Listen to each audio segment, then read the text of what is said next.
Bismillahirrahmanirrahim. Assalamualaikum warahmatullahi wabarakatuh. Alhamdulillah, kita panjatkan puji syukur kehadirat Allah Subhanahu wa Ta'ala. Hari ini kita semua bisa hadir di ruang Granada Universitas Paramadina. Pertama-tama perkenankan saya mengucapkan selamat datang Prof. Jafar di kampus Paramadina. Oke, hari ini kita bersama-sama akan membahas diskusi publik ya mengenai manajemen pengendalian harga menjelang bulan Ramadan. Kita ketahui bersama bahwa menjelang Ramadan ini ya berbagai komoditas harga yang mengalami kenaikan yang cukup signifikan, sehingga peran kita sebagai akademisi ya sebagai warga negara ikut berperan aktif bagaimana mencoba melihat bagaimana kita bisa melakukan upaya stabilisasi dan bagaimana pemerintah bisa melakukan manajemen pengelolaan stabilisasi pasokan harga menjelang Ramadan. Baik, tanpa panjang lebar saya akan mempersilakan Bapak Rektor Universitas Paramadina, Profesor Titi Rahmini untuk memberikan sambutannya membuka diskusi publik hari ini. Baik, selamat pagi. Assalamualaikum warahmatullahi wabarakatuh. Dari ruang rektor yang sederhana ini, ruang rapat rektor yang sederhana ini, ya, kami mengucapkan selamat datang kepada Prof. MJH. Sapaan saya kepada sahabat akrab senior. Ya. Jadi saya Adit, termasuk Adit. Dan terima kasih sudah menghadiri undangan kami ya, bahwa Universitas Paramadina care terhadap masalah-masalah publik ya, yang ada di pikiran kita pada minggu ini dua. Yang pertama adalah masalah nasib rakyat terkait dengan inflasi harga-harga. Mengapa inflasi? Golongan masyarakat miskin itu akan bermasalah tenggelam ya kalau harga-harga naik, kebutuhan hidupnya itu sudah akan melayang. Nah, karena itu pengendalian harga ini menjadi sangat penting. Kita lihat pada tahun 97 itu kemiskinan melonjak 2-3 kali lipat. Dan sekarang semua pejabat negara selama setahun terakhir ini itu memprediksikan resesi mulai presiden. Ada yang menuduh ini juga signal-signal untuk memperpanjang jabatan dan seterusnya. Tapi itu tidak perlu kita pikirkan. Sekarang kita sebagai ekonom, di mana ini dilaksanakan oleh Fakultas Ekonomi dan Bisnis, ya, akan melakukan itu. Yang kedua, masalah etika pejabat terkait dengan rekening gendut pada pegawai pajak. Mungkin minggu depan kita akan diskusikan. Ya. Nah sekarang yang menjadi pembicara selalu ya Prof. MJH, selalu harus ada narasumber dari kita sendiri. Tidak boleh kita hanya mengundang orang luar. Ya. Yang pertama Dr. Handi Riza, ya, Wakil Rektor ya. Pak Handi itu Z-nya duluan ya, atau S ya. S dulu. Oh, S dulu ya. Handi Riza. Murah sudah orang untuk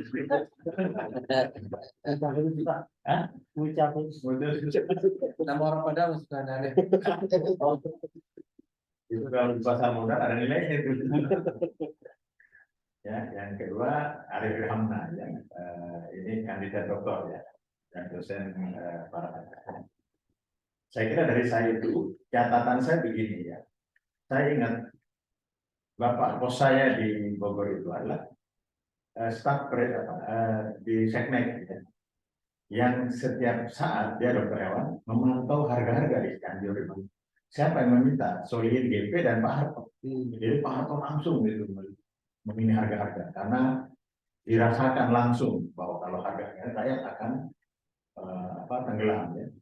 Kalau Prof. MJ karena elit ya tidak berpengaruh apa-apa.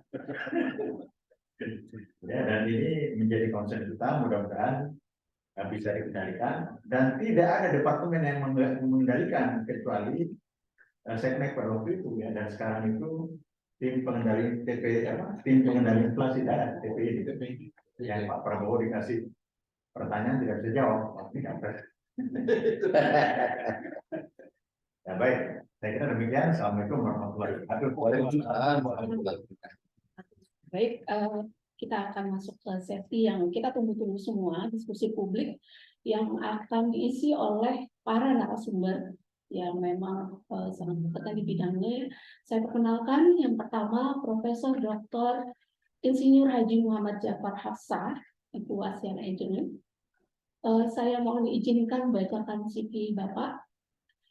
Prof. Jafar lahir di Sopeng 17 Februari 1949. Beliau alumni S3 Fakultas Pascasarjana Institut Pertanian Bogor. Bidang keahlian perencanaan pembangunan wilayah dan pedesaan. Prof. Jafar memiliki segudang pengalaman ya Prof ya.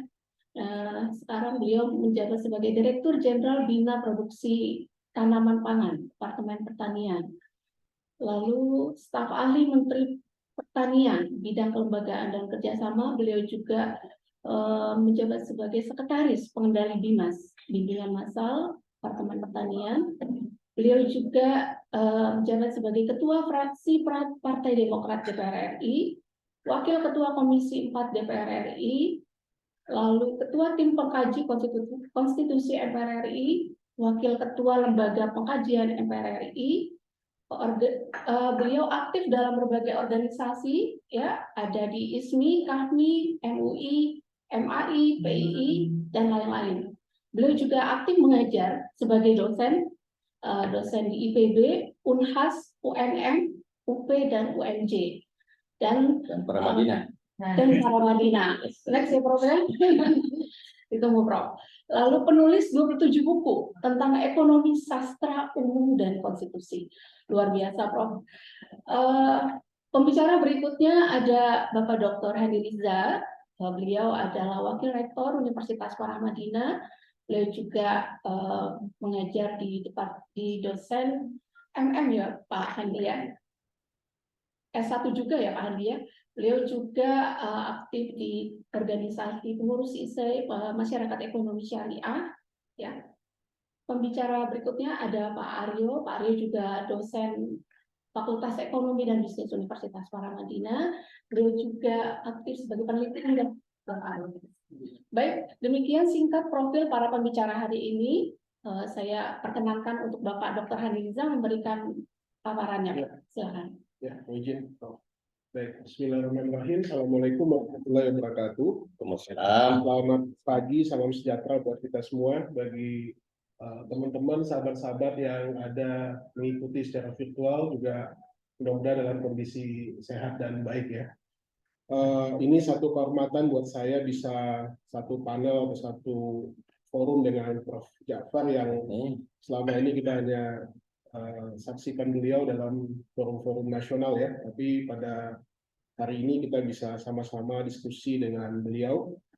Kita tahu dengan segudang pengalaman tadi yang sudah disampaikan Prof. Jafar tentu punya banyak informasi yang bisa kita gali pada pagi hari ini. Dan juga terima kasih Pak Rektor sudah memfasilitasi kita.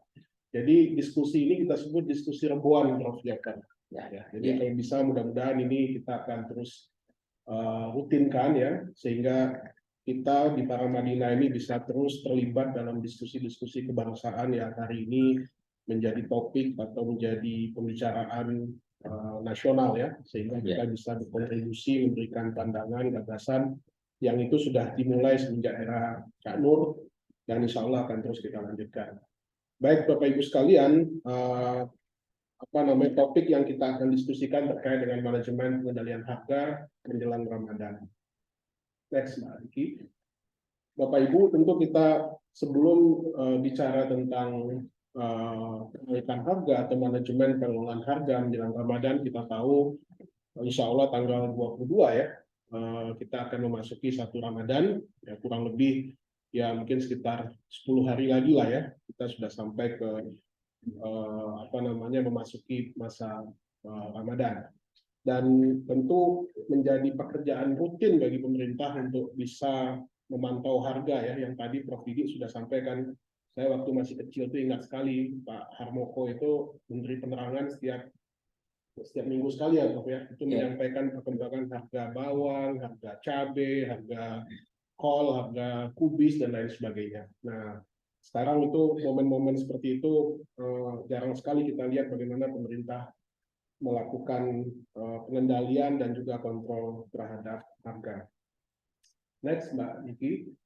Jadi Bapak Ibu sekalian, sebelum kita memulai ke sana ya, kita ingin melihat dulu bagaimana sebenarnya outlook atau tren perkembangan ekonomi global tahun 2023. Pasca terjadinya pandemi ya, yang saat ini mungkin sudah sangat melandai, sebenarnya terjadi transisi atau transmisi atau peralihan krisis yang tadinya disebabkan oleh pandemi, oleh COVID. Kemudian saat ini kita dihadapi satu tantangan politik, geopolitik global ya, terjadinya perang antara Rusia dan Ukraina pada awal tahun 2022 telah menyebabkan satu ketidakpastian baru ya, atau satu krisis baru, terutama dari sisi lonjakan harga energi, baik pangan maupun energi ataupun minyak ya.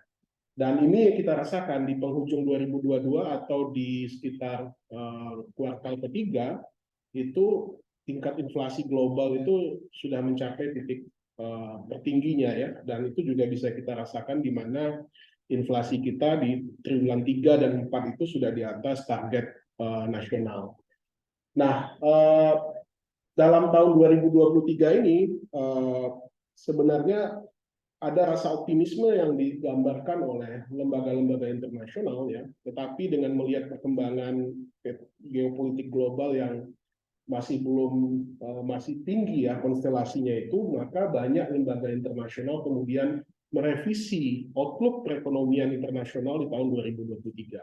Mulai dari IMF ya, World Bank, OECD dan lain sebagainya, mereka memangkas ya, yang tadinya mereka memprediksi sekitar 3,4% tahun 2023 ya, kemudian menjadi 2,9% pada tahun 2023. Nah, ini pasti akan berdampak terhadap semua kawasan ya, termasuk di Indonesia, karena dengan tingkat inflasi yang tinggi, tingkat suku bunga yang tinggi, ditambah lagi pasti akan terjadi apa yang disebut dengan stagflasi ya, artinya perlambatan ekonomi di tahun 2023. Nah, tetapi di sisi lain ya, karena hampir 2 tahun ya dunia mengalami permasalahan dari sisi demand dan supply ya, produk barang dan jasa, ini kemudian menyebabkan ketika permintaan terhadap barang dan jasa pulih di sebagian kawasan, tetapi produksi terhadap barang dan jasa tidak cukup siap untuk mensuplai ya barang dan jasa untuk kebutuhan masyarakat global. Nah, inilah yang menjadi salah satu penyebab inflasi yang kemudian diindikasikan pada tahun 2023 masih akan cukup tinggi ya, di atas 5% ya, dan ini yang harus kita waspadai untuk di awal ini ya, bagaimana sesungguhnya tingkat inflasi masih akan berada pada tingkat yang cukup tinggi. Walaupun diindikasikan harga beberapa komoditas global sudah mulai mengalami penurunan. Nah, ini warning awal lah ya bagi kita ya untuk melihat perkembangan secara global. Next, Mbak Niki. Kemudian ketika kita beralih kepada kondisi nasional domestik kita ya, tentu tidak bisa kita lepaskan potret global itu pasti tercermin terhadap kondisi ekonomi lokal kita atau ekonomi nasional kita. Di akhir atau di penghujung tahun 2022 kita memang sudah bisa tumbuh di atas 5% ya, tepatnya overall 2022 itu sekitar 5,3%. Tetapi ya ini lebih banyak ditopang oleh low base yang dulunya kita hadapi di tahun 2021 dan juga tingginya harga komoditas yang menyebabkan penerimaan pajak kita terangkat naik dan juga nilai ekspor kita terangkat naik. Nah, inilah sebenarnya yang banyak menopang pertumbuhan ekonomi kita. Tetapi dari sisi konsumsi ya, kalau dari sisi pengeluaran ya maupun investasi, ini sebenarnya tidak terlalu banyak perubahan ataupun pergeseran. Nah, begitu juga dengan inflasi ya, kita lihat di inflasi akhir tahun 2022 itu inflasi year to year kita itu mencapai angka 5,51%, terutama untuk volatile food, ya, bahan-bahan pangan ya yang dikonsumsi. Dan kita tahu ya di sekitar bulan Oktober ya, pemerintah menaikkan harga BBM yang itu menyebabkan terjadinya lonjakan administered price ya, yang merupakan inflasi yang dikendalikan oleh pemerintah, harga-harga yang dikendalikan oleh pemerintah. Jadi sebenarnya sampai penghujung tahun 2022 itu ada indikasi yang menggambarkan bagaimana ini akan berpengaruh terhadap perekonomian kita di tahun 2023. Nah, karena Ramadan ini jatuh di bulan Maret ya, di tanggal 22 atau 23 Maret nanti, tentu ini akan semakin memberikan dampak yang signifikan terhadap kondisi harga-harga atau kondisi inflasi di tahun 2023 ini. Next, Mbak. Nah, Bapak Ibu sekalian ya, ini kalau kita mau mencatat ya, apa sih yang menjadi trigger ataupun yang menyebabkan munculnya kenaikan harga atau inflasi di tahun 2023 ini, saya mencatat ada beberapa hal yang menjadi trigger ya. Yang pertama, nah mudah-mudahan panen raya yang akhir Februari lalu ya sampai dengan saat ini masih berlangsung, mudah-mudahan ini bisa menutupi kebutuhan pangan nasional ya. Kita tidak tahu, masih banyak juga perdebatan mengenai data yang dikeluarkan oleh Kementerian Keuangan yang berbeda dengan data yang dikeluarkan oleh Bulog terkait dengan kesiapan pangan. Nanti mungkin Prof. Jafar bisa menjelaskan bagaimana silang sengketa data yang tidak akurat ini. Tapi bagi kita selaku akademisi melihat ini bagaimana sesungguhnya ketidaksiapan manajemen pengelolaan data terutama pangan yang kita miliki saat ini antara Kementerian Pertanian dan juga Bulog ya. Yang kedua, curah hujan yang kita lihat ya, kita rasakan sampai dengan awal Maret ini masih cukup tinggi ya. Nah, ini dikhawatirkan akan menyebabkan terjadinya gangguan ataupun banyak panen yang gagal ya. Bisa saja ya, ini perlu kita analisa lebih dalam ya, bagaimana sesungguhnya dampak cuaca yang tidak menentu yang seharusnya kita sudah mulai memasuki musim kemarau ya, musim panas, tapi pada saat ini kita masih merasakan musim hujan. Nah, implikasinya tentu banjir ya. Beberapa tempat sudah kelihatan ya selama Februari ini di beberapa daerah seperti Mojokerto, di Nrekang, Sulawesi, Bontang, Sumbawa dan beberapa wilayah lainnya yang juga merupakan sentra-sentra produksi pangan itu sudah banyak terjadinya banjir dan tentu saja akan mempengaruhi faktor logistik atau kesiapan pangan di daerah-daerah tersebut. Kemudian kebijakan suku bunga BI yang kita tahu beberapa kali Bank Indonesia menaikkan tingkat suku bunganya karena mengikuti perkembangan The Fed ya, tentu ini juga akan berpengaruh. Mudah-mudahan dengan naiknya suku bunga ini akan bisa mengerem dampak terjadinya inflasi. Dan yang juga akan memicu inflasi adalah kenaikan cukai rokok yang diberlakukan per 1 Januari 2023. Nah, ini kalau dalam data BPS itu penghasilan orang miskin ya, itu 60% habis digunakan untuk belanja rokok ya. Ketimbang beli beras, mereka lebih condong untuk membeli rokok ya. Nah, ini pasti akan memicu terjadinya inflasi. Next, Mbak Niki.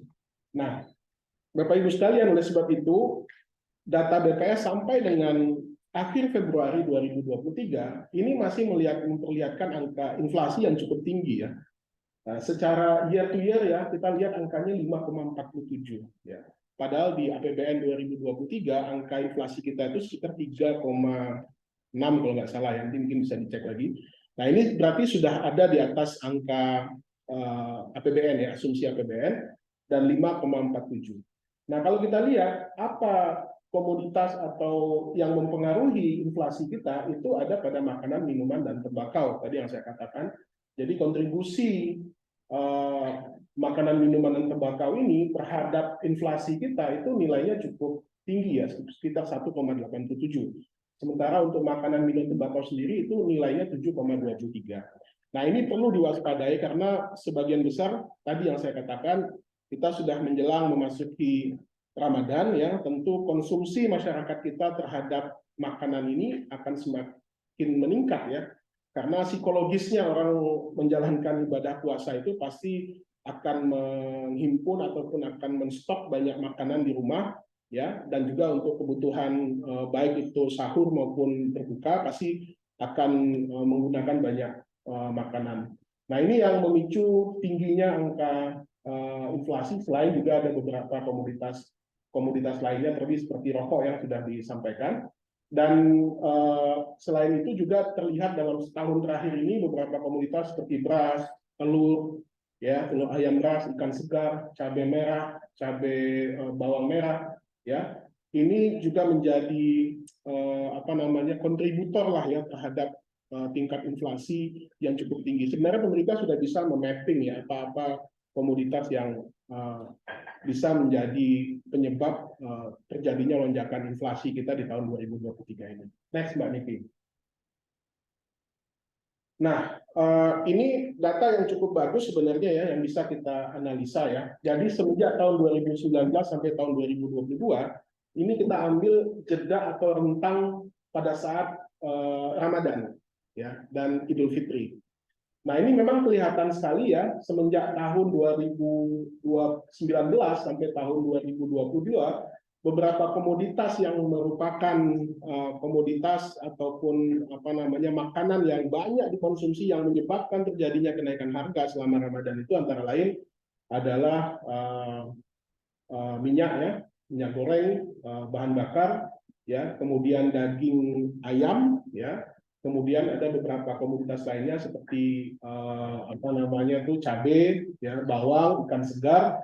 Nah, ini yang kelihatan betul ya kalau kita lihat grafiknya itu memasuki bulan Ramadan itu mulai terjadi kenaikan angka inflasi, kecuali di tahun 2020 karena itu masa awal mulai Covid ya, dan 2021 itu puncaknya Covid. Tapi setelah mulai melandai di tahun 2022 kita lihat itu di bulan Maret dan April angkanya melonjak tinggi sekali ya, inflasi bulanannya itu sekitar 0,95, itu tertinggi dalam 3-4 tahun terakhir.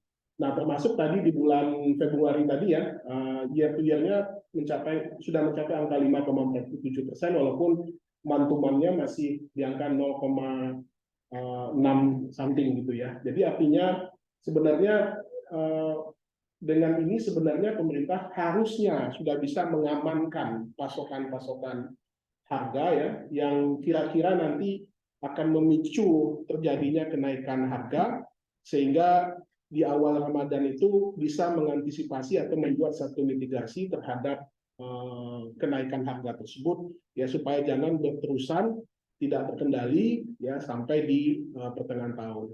Nah, oleh sebab itu juga kondisi global dan nasional juga perlu juga diantisipasi ya, jangan sampai ini tidak terantisipasi sehingga tidak akan memberikan dampak dan pengaruh yang signifikan terhadap kenaikan harga pada saat Ramadan nanti. Next, Mbak Niki. Nah, jadi kalau kita lihat Bapak Ibu sekalian ya, ini mungkin teori sederhana dari kuliah-kuliah ilmu ekonomi ya. Apa sih yang menyebabkan terjadinya inflasi itu kan sebenarnya ada dua ya. Satu, demand pull inflation ya, inflasi karena tekanan permintaan. Ini biasanya terjadi karena tingkat kebutuhan masyarakat yang tinggi, permintaan masyarakat terhadap barang dan jasa tinggi, tetapi tidak dibarengi dengan tingkat produksi yang memadai sehingga terjadi gap antara demand dan supply. Nah, ini sebenarnya juga terjadi saat ini di kita ya, ketika demand masyarakat meningkat ya, tidak diikuti dengan kemampuan produsen dalam menyediakan barang dan jasa. Ya, ini kan harusnya bisa diantisipasi oleh pemerintah ya, salah satunya tadi mengamankan pasokan beberapa bahan kebutuhan pokok yang menjadi kebutuhan utama masyarakat sehingga tidak terjadi dinamika harga yang sangat dinamis ya, artinya akan menyebabkan terjadinya inflasi. Yang kedua, cost push inflation ya. Cost push inflation ini kan inflasi yang disebabkan karena terjadinya kenaikan barang-barang yang disebabkan juga karena faktor-faktor pendukung barang tersebut, raw materialnya juga mengalami kenaikan gitu. Nah, ini yang kemudian menyebabkan terjadinya kenaikan harga barang atau terhadap barang dan jasa tadi ya. Nah, contoh misalkan ketika harga pupuk mahal misalkan ya, tentu akan berdampak terhadap berapa harga produksi yang dibebankan untuk satu bahan pangan seperti beras, jagung, kedelai dan lain sebagainya.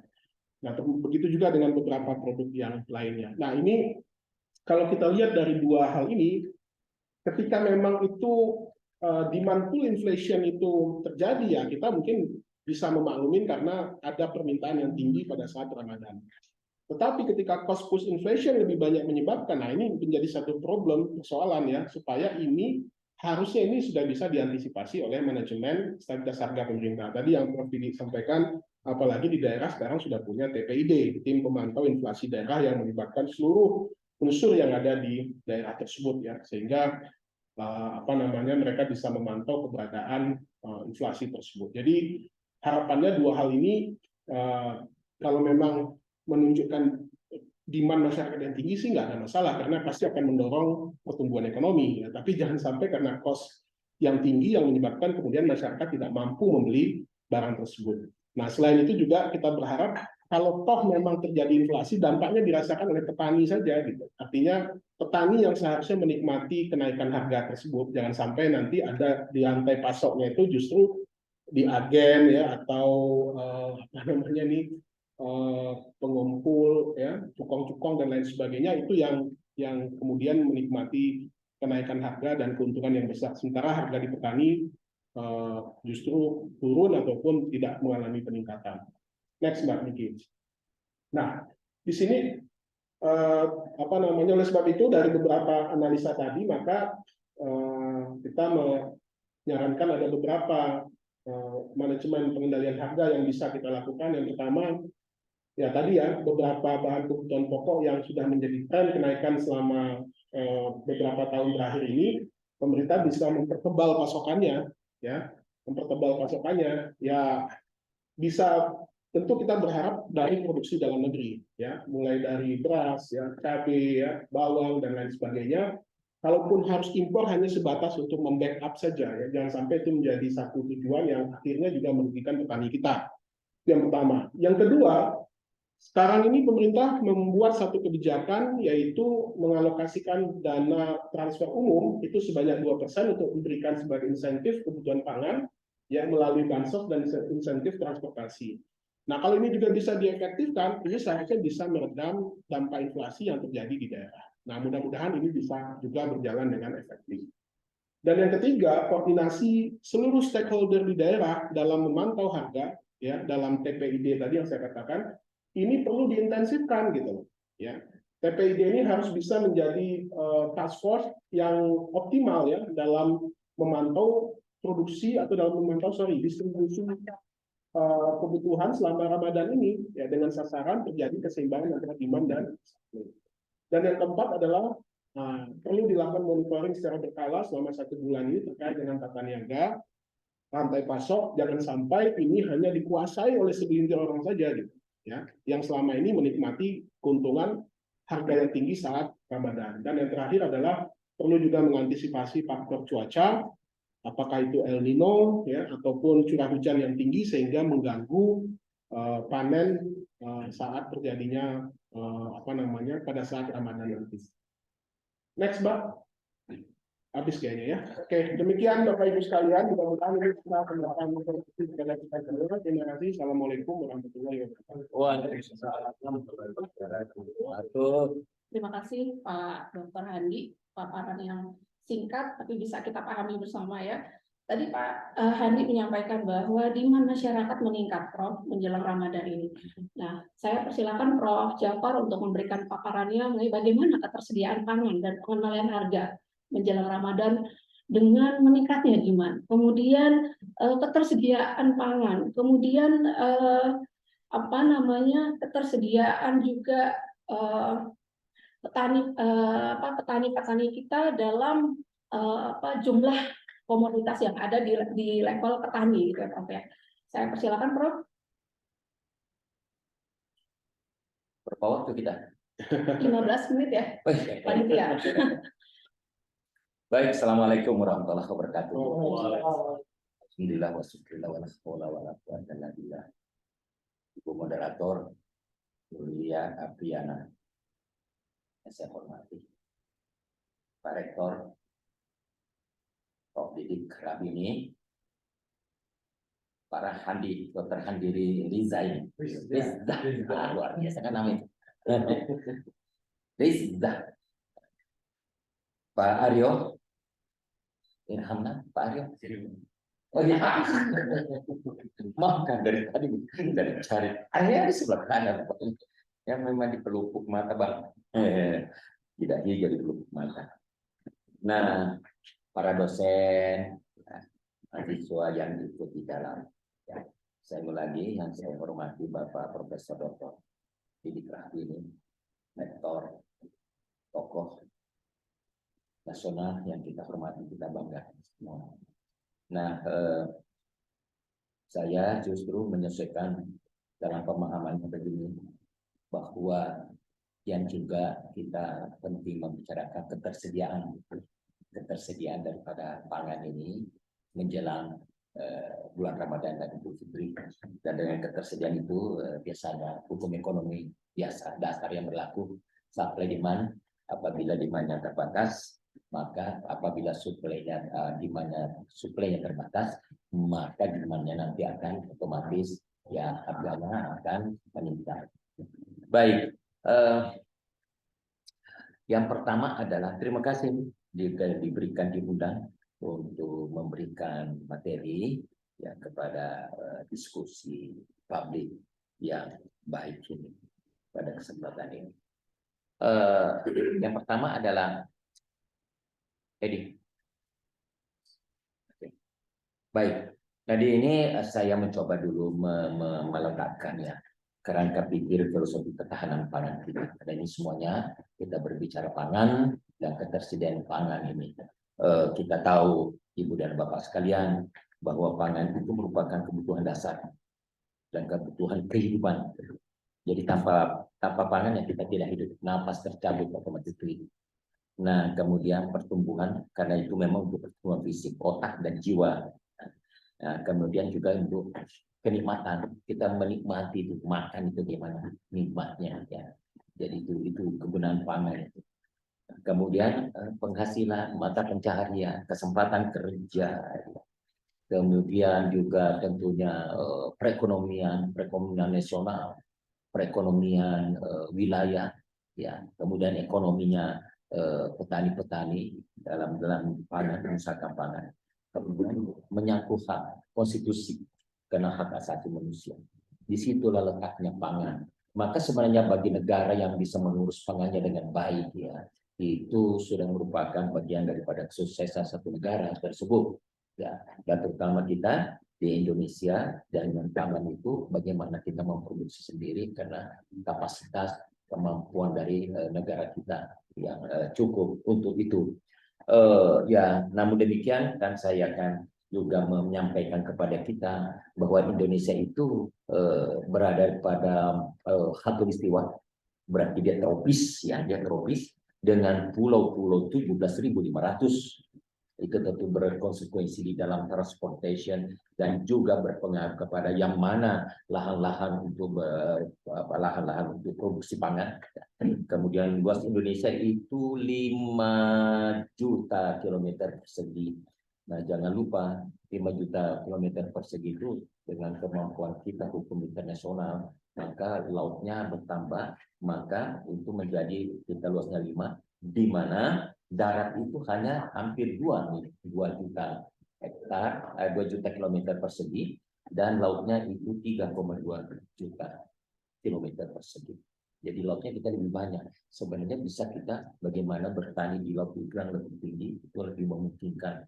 Nah, cuman luas lahan pertanian kita itu 300 juta hektar Pak ya, bukan kilometer persegi. Jadi berapa persen saja. Memang Indonesia luas, apalagi ditambah lautnya, tetapi lahan pertaniannya itu relatif rasio sedikit itu ya, dibandingkan seperti Australia ya, Amerika Serikat itu memang bentangan luasnya bisa rata-rata 3 hektar per apa namanya per jiwa daripada luas pertaniannya. Nah, di situ merupakan tantangan kita. Nah, kemudian kita ada agama, ada suku, ya, ada bahasa yang berbeda-beda, yang juga tentu sangat berpengaruh kepada selera dan sangat berpengaruh kepada bagaimana cara memandang pangan tersebut. Nah, kemudian kita di dalam berbicara pangan itu kita bisa melihatnya bahwa itu adalah hak asasi manusia, tidak dapat ditunda dan harus tersedia ya secara merata di seluruh wilayah. Jangan lupa ibu dan bapak sekalian bahwa ekonomi wilayah itu memberikan tantangan kepada ekonomi umum ya, ekonomi makro, ekonomi mikro, di mana supply demand. Ekonomi hanya berbicara supply dan demand. Dan tidak dipahaminya bahwa berbicara wilayah itu lagi jauh lebih penting. Karena di mana barang itu. Jadi kalau kita kebutuhan kita 1.000, ya itu diasumsikan produksi 1.000, ya sudah cukup, ya kan? Padahal itu kan 60% ada di Pulau Jawa. Ya akan didistribusikan ke seluruh. Nah di situ ekonomi wilayah bekerja ya. Nah itu Indonesia berada pada di situ. Nah kemudian, nah merupakan pangan kan sebagai komponen dasar, ya itu tadi yang saya sudah kemukakan. Maka kita lanjutkan. Nah kemudian ada lagi istilah bagaimana lanjut? Ya. Kedaulatan pangan, kemandirian dan ketahanan pangan ya. Nah kalau kita lihat bahwa kalau kita berbicara kedaulatan pangan itu hak negara, bangsa, negara itu mandiri. Komponennya menentukan kebiasaan pangannya sendiri, menjamin hak atas pangan, hak asasi atas pangan. Hak asasinya yaitu bagaimana memproduksi dan bagaimana mengkonsumsi, Pak ya. Jadi gitu. Karena di dalam hak asasi manusia ya dinyatakan bahwa seluruh manusia berhak untuk hidup. Oleh karena itu harus yang berikutnya bahwa ada harus tersedia pangan. Oleh karena itu pemerintah wajib menyiapkan ketersediaan pangan. Ketersediaan pangan itu ada di tempat secara fisik, terjangkau, bisa dijangkau dan bisa dibeli. Dari situ kan kehadiran pemerintah di situ. Nah, kalau kan itu menuju kepada kemandirian pangan, kemampuan negara dan bangsa dalam memproduksi pangan, menjamin pemenuhan kebutuhan, ya. Dan yang ketiga, pemanfaatan potensi. Di sini. Nah, kemudian barulah sampai kepada ketahanan pangan, ketersediaan pangan yang cukup jumlah, mutu, aman, beragam, bergizi, merata, terjangkau dan tidak bertentangan untuk hidup sehat, aktif dan produktif. Ya. Tadi saya sudah kemukakan, itu adalah pasangan daripada jiwa. Dalam jiwa itu diberikan kepada raga yang sehat. Ya. Kemudian oleh karena itu, semuanya memerlukan pangan. Oleh karena itu, pangan adalah pasangan daripada jiwa. Ya. Dan pasangan daripada fisik anggota badan kita. Kalau tidak ada jiwa, tercabut. Atau tidak makan, ya tercabut jiwa itu otomatis. Itu filosofi dasarnya sebenarnya. Sehingga kalau kita berbicara pangan, ya penting daripada yang terpenting, bukan? Ini kebutuhan dasar. Kita ada pangan, ya matilah kita. Kan? Yang begitu, Pak. Yang lainnya masih bisa kita. Nah, situasi pangan global bagaimana? Ya, tadi sudah dikemukakan oleh agenda kita, ada sahabat kita ya. Ketidakpastian sekarang, situasi global, ada perubahan iklim, climate change. Ya. Kemudian dampak pandemi COVID-19 masih terasa Pak, masih terasa sekali. Saya kemarin dari Bali, ya, terasa sekali bahwa baru bergeliat perekonomian kita pernah mati semua itu. Beberapa hotel tiba-tiba mau dijual karena pernah tidak beroperasi dan seterusnya. Tidak ada hotel berarti tidak ada permintaan terhadap pangan dan tenaga kerja dan lain sebagainya, menyangkut sekali itu dampaknya. Kemudian disrupsi pasokan pangan ya kita sudah paham. Kemudian terjadi gangguan ya daripada baik bahan dasar atau dalam sana produksi ya. Kemudian juga produksi ya, kemudian dengan adanya perang ya, perang Ukraina dan Rusia. Kita melihatnya Ukraina dengan Rusia kan cuma dua negara, tapi di balik itu kan ya, sekutu-sekutunya luar biasa dan mempengaruhi daripada ekspor impor pangan, baik juga bahan dasar pupuk, sehingga kita juga pupuk terjadi kenaikan harga pangan terjadi, kemudian pembatasan ekspor pangan, semua menahan pangannya, jadi ada uang tidak ada barang, ya kan? Kan biasanya kan ya barang ada, uangnya tidak ada. Nah sekarang uang pun tersedia, belum tentu ada barang karena ditahan mereka negara itu. Nah peningkatan preferensi rawan pangan dan gizi. Itu yang kita dasarnya. Nah, bagaimana kita prognosa neraca pangan? Nah, ini saya pindahkan saja karena untuk nanti kita diatur melihatnya sendiri, karena saya tidak singkatkan lagi. Dan ini banyak bahan saya dari Kementerian Pertanian, dari Bappenas ya, kemudian BPS ya, sumber-sumbernya semua ini. Nah, oleh karena itu disajikan begini untuk kita, ya, terutama bagi bapak-bapak dosen tentunya, untuk kita melihatnya secara detail. Nah, program neraca bahan pangan ini dibentangkan Januari sampai Desember 2023. Nah, ini terlihat di situ. Jadi yang kita bicarakan di sini kalau kebutuhan pangan, ya, ketersediaan pangan ya untuk menghadapi bulan puasa dan tentu juga lebarannya, biasa kita pokoknya 12 bahan pangan. Ini yang memicu inflasi ya, memicu inflasi, dan itu kita. Yang kedua, memicu juga teriakan. Kalau ini yang terbatas, harganya naik, ya berteriak. Berteriak. Makanya seperti cabai pasti sebenarnya cabai kan tidak makan cabai tidak apa-apa juga, ya kan? Tetapi berteriak itu ibu-ibu yang tentang segala pokoknya seperti itu.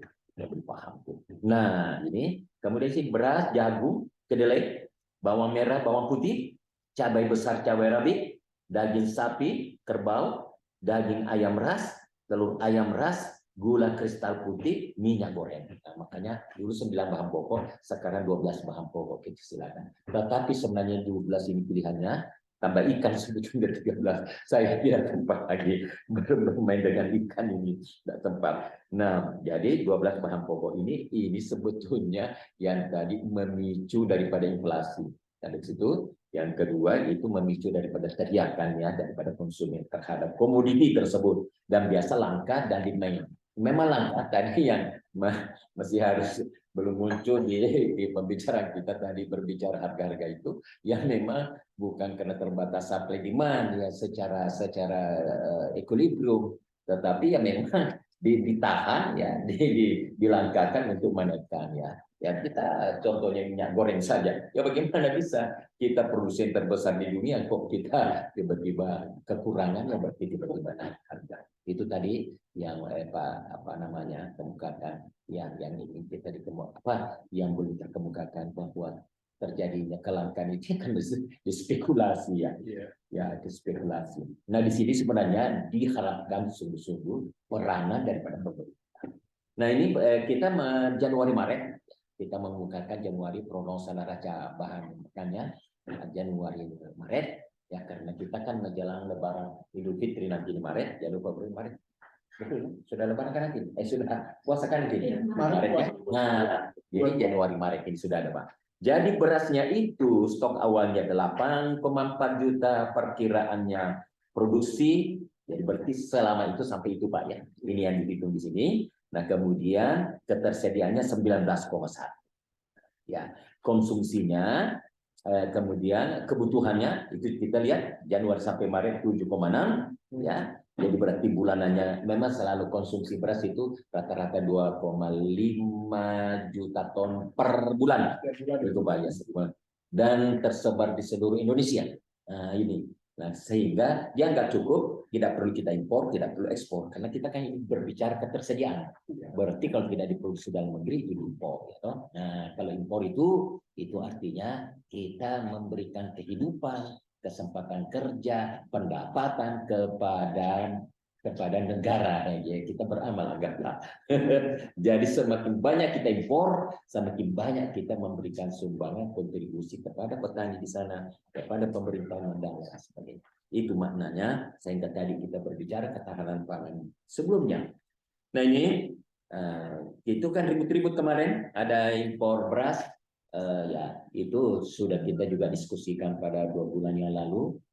Maksud saya ICMI mendiskusikan pada 2 bulan yang lalu kenapa tiba-tiba ada impor. Itu ada impor ribut ya, nah, karena dianggap sudah cukup, tetapi tiba-tiba impor. Ukurannya adalah kemampuan Bulog menyerap gabah hasil produksi tersebut.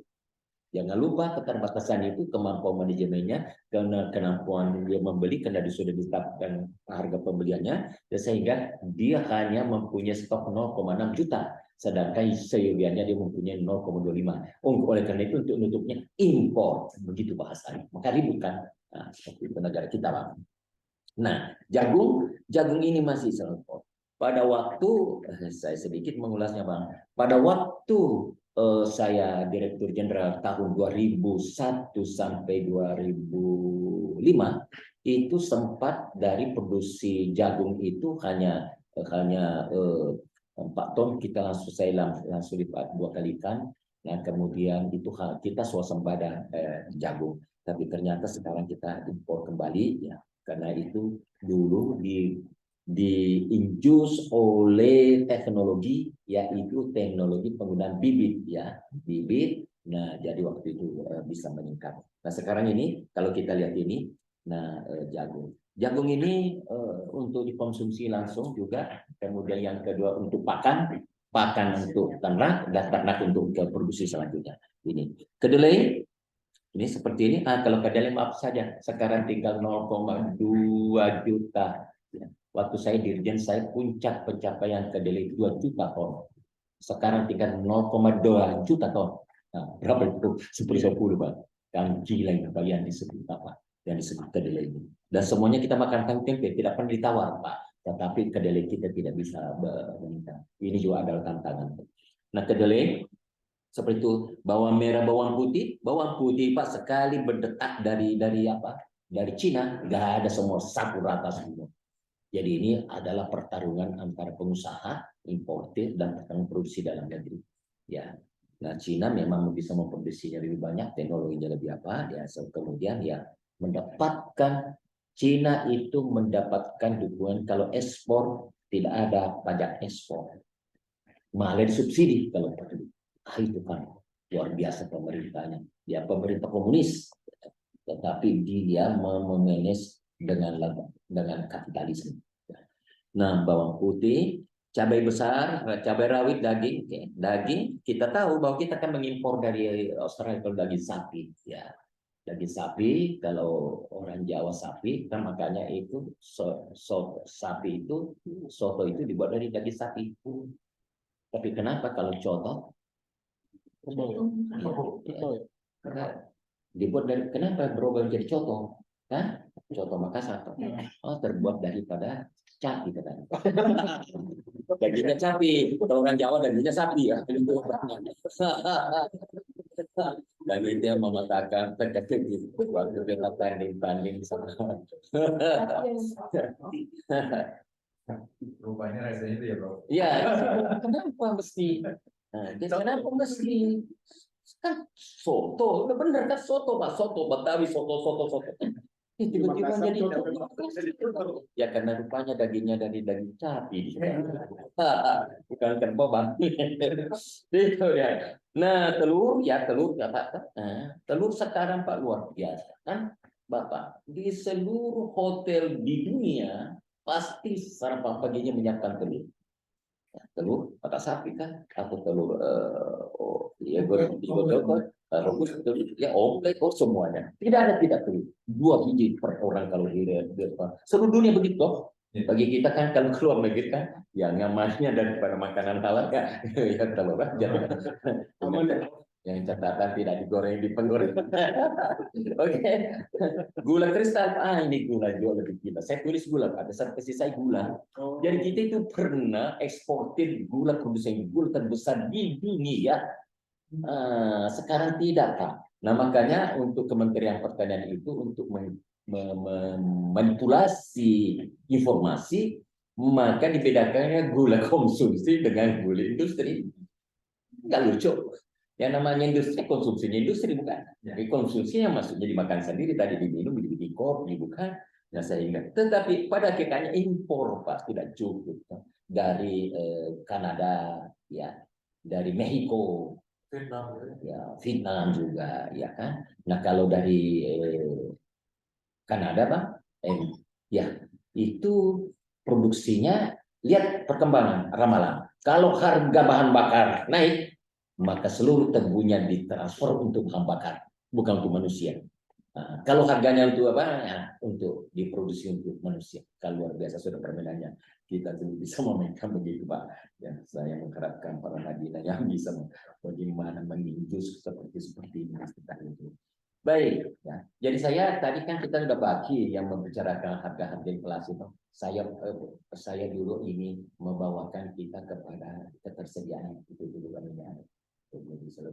Nah ini pasok beras dari wilayah surplus ke defisit. Nah ini kan perbedaan Pak. Jadi kalau kita berbicara produksi beras tadi itu 60% ada di Pulau Jawa, oke Pak? 60% ada di Pulau Jawa, sedangkan konsumennya coba Bapak lihat itu ya. Itu yang merah itu konsumen utamanya, kuning itu konsumsinya lebih kecil dari 50%, hijau itu 50%, ya kan? Nah, Bapak bisa membayangkan kalau kita tadi berbicara supply demand, seakan-akan sudah berada di tempat masing-masing kan? Padahal tidak. Bapak tahu kalau kita mengekspornya, membawanya ke Papua, Pak, dari Jawa, apa dari Sulawesi Selatan di sini, itu 2 minggu Pak perjalanannya. Bayangkan itu. Jadi waktu saya dipilih menjadi ketua tim pemantau dan ketersediaan pangan hari besar Lebaran, saya sudah 3 kali Pak menduduk itu. Kalau itu wujudnya saya pasti nomor 1 jadi menteri, Pak. Itu kurangnya. Saya bisa ngamankan karena saya tahu semua. Ini masih saya sisa-sisa bagaimana menjalankan ketersediaan pangan. Diproduksi di Pulau Jawa 60%, ya dikonsumsi oleh 100% orang Indonesia, bukan? Nah, coba. Mesti main terbang-terbang begitu. Bapak kan cuma biasa melihatnya kalau itu rute penerbangan, bukan? Panah-panah begini. Nah, di tanaman pangan mesti ini, Pak. Jadi itu. Nah, itulah sebabnya manajemen pangan ini seperti ini.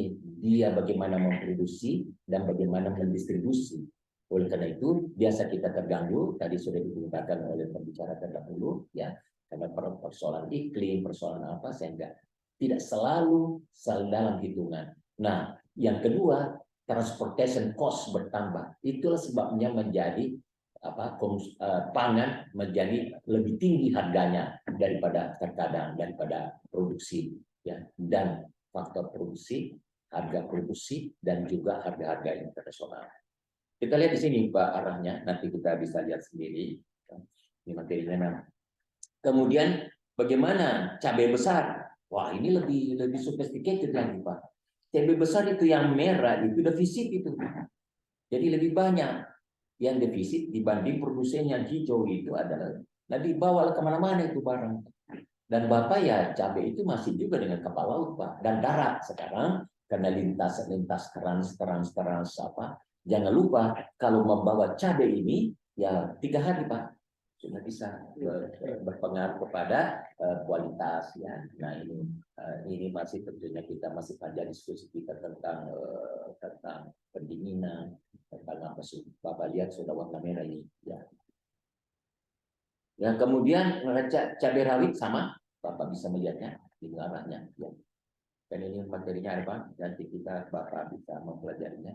Neraca bawang merah juga sama. Nah kita lihat daging sapi, ya daging sapi tadi ya, bawang Indonesia. Nah ini Bapak melihat sumbernya itu dari yang NTB di sana, NTB, ya kan? Mudah-mudahan Bapak Ibu sudah berkunjung ke NTB. Nah, satu-satunya di situ ada range pemeliharaan sapi yang dilepas seperti di luar negeri.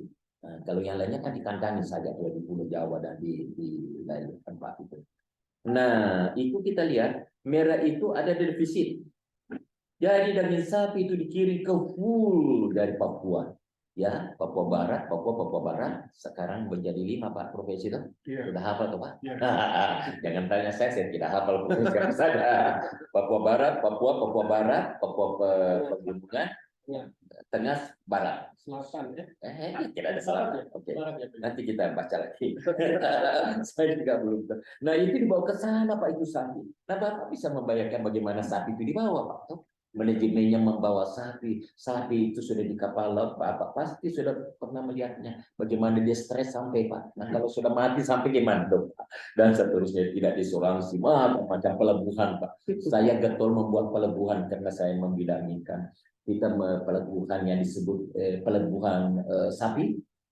ya, pelabuhan kambing, bayangkan Pak, peluang kerbau itu spesifik semuanya. Tempatnya besar dan lain-lain, ya biayanya sama dengan pelabuhan manusia, bukan? Luar biasa semuanya ini Pak. Nah inilah semua harus termanage ya semuanya. Bagaimana menghadirkan pangan itu yang terjangkau oleh manusia-manusia Indonesia yang sekarang sudah 280 juta Pak. Semua perkembangan tidak ada yang bisa ditunda Pak. Ya, kecuali Permadi tidak kasih makan siang kita, bukan? Tidak ada yang bisa ditunda Pak. Semuanya dan harus ada dan harus terjangkau. Coba bayangkan Pak, terjangkau. Nah ini yang kita. Nah jadi bagaimana behavior, bagaimana gelagat ya, bagaimana cara, bagaimana mekanisme, bagaimana waktu, bagaimana permodalan berbicara di situ untuk menghantar Pulau K dan bagaimana memproduksinya, bukan? Ya, yang itu apa namanya Pak. Nah kemudian daging ayam. Nah sekarang kan kita daging ayam banyak. Ayam boiler yang didominasi. Kemudian Bapak sudah mendengar ceritanya, nanti kita diskusikan lagi bagaimana teknologi menyiapkan bibit ya. Kemudian itu sebenarnya dengan menyiapkan bibit dengan full monopoli 100% karena penemuan teknologi, siapa yang membajaknya akan didenda ya. Nah, kemudian jadi caranya kita mendapatkan monopoli dalam ekonomi berarti paten daripada produksi kita. Coba. Padahal itu kan dilarang anti monopoli karena kita kan dilarang bermonopoli. Nah, dapat jadi daging ayam itu kemudian apa namanya bibitnya Bang? Nah, kemudian itu dipelihara. Jadi peternak kita itu di Indonesia Pak, itu hanya peternak, petani, penyewa. Petani apa namanya? Buruh kan? Iya. Sekalipun menyiapkan tempat. Jadi semuanya itu dikontrol sampai harganya dan lain. Jadi dia kerjanya, makanannya disiapkan dan dia nanti yang membeli. Monopoli, full monopoli dari hulu ke hilir. Nah, gimana semuanya seperti ini? Jadi petani kita itu hanya mendapatkan 40 ke 30%, 20% atau 10% daripada hasil jeripayanya, tapi di lahannya sendiri. Itu kita lihat, itu disuplai, Sulawesi Selatan lumayan mensuplainya. Kemudian jangan lupa Jawa tetap itu 60% pangan itu ada di Pulau Jawa. Kalau biasa kan, Pulau Jawa kan hanya 10% dari Indonesia. Nah, kemudian Anda bisa membayangkan seperti itu. Neraca ketersediaan telur ayam ras. Kemudian lanjut, stok gula. Stok gula ini, ya, stok gula kita dulu menjadi produsen gula. Pabrik gula kita ada 84, sekarang tinggal berapa? Dan sudah tua sekali. Sudah tua, bukan tua keladi lagi, Bang. Sudah ya tua beneran, ya, berabad-abad hidupnya. Ya, dan kemudian manipulasi dari produsen juga masih terjadi. Ya, dan di situ ada dosa-dosanya Bang Jafar juga ada di situ. Karena saya pernah menjadi komisaris pabrik gula, komisaris produsen PTPN istilahnya. Ya, saya menjadi ketua komisaris utama PTPN. Dan saya desakresi saya gula dan juga saya menulis buku tentang gula. Nah, mudah-mudahan sudah pernah bisa dibaca karena cukup memberikan kita gambaran. Nah ini cuman bagaimana memberikan gambaran hijau ya itu aman, yang merah kan. Padahal gula kan cuma tinggal 1 sendok per kopi bukan? Nah bagaimana itu Pak? Gimana bisa begitu ya? Nah kemudian peta ketahanan stok minyak goreng. Ini minyak goreng Pak. Bayangkan kita harus mempelajarinya Pak. Ya. Kita harus mempelajarinya Bang ini ya Bang Handi, Bang Aryo ini bagaimana minyak goreng kita produsen minyak goreng terbesar di dunia ya kelapa sawit terbesar di dunia ya tetapi kita pernah menekan kenaikan harga dan menjadi langka. Wah biasa kan ini bagaimana teori ekonomi menjawab ini memberikan dan bagaimana menghalau atau bagaimana memback ini semuanya. Nah ini diperlukan kebiasaan begitu. Nah upaya stabilisasi harga dan pasokan beras ya Pak ya. Saya tidak memberikan angkanya, Kak paham kita di sudah memberikan semua kurang jadi kayaknya sambung paper kita Pak pasangan saja ini Pak. Dari segi ketersediaannya, saya sadar saya lebih banyak dulu berbicara kesadaran karena saya dari pertanian Pak ya. Jadi sekalipun profesor saya ekonomi pertanian dan pada kesempatan ini saya karena saya percaya paham dia akan menyiapkan dari aspek harga-harganya. Karena tadi malam saya ini sudah beberapa halaman kita ini. Nah, upaya stabilisasi harga dan pasokan beras. Memetakan wilayah panen Karena untuk menjelaskan ketersediaan Pak.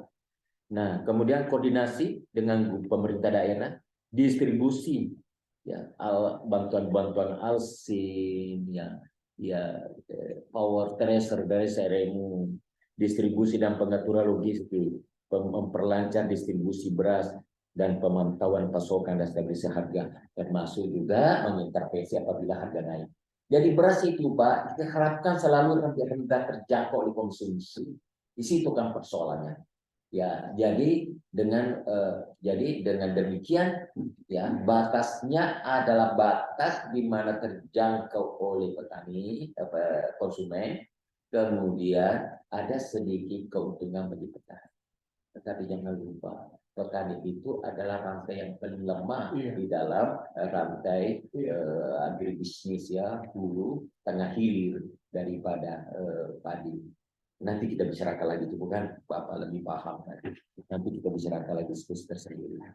Nah, upaya kemudian bagaimana pasokan daging sapi kerbau, jadi saya memilih saja yang ekstrim. Nah, yang pertama ya memang koordinasi. Selalu ada koordinasi karena pangan ini Pak adalah perlu koordinasi. Itulah sebabnya dulu didirikan Dimas Pak. Ya, bimbingan massal itu mulai dari produksi. Sekarang undang-undang juga melahirkan badan baru yang disebut Bapanas ya, Badan Pangan Nasional. Nah, sebenarnya karena produksi, ketersediaan ya, kemudian distribusi, konsumsi daripada pangan ini selalu harus produk koordinasi. Tidak ada. Saya menjadi sekretaris Bimas 3 tahun, Pak. Sekretaris 3 tahun itu yang melambungkan nama, ya, selalu mengisi koran pada waktu itu. Di kala menteri-menteri tidak ada yang mengisi koran, maka kita selalu harus dipecat pertama kalau ada pergantian menteri, bukan?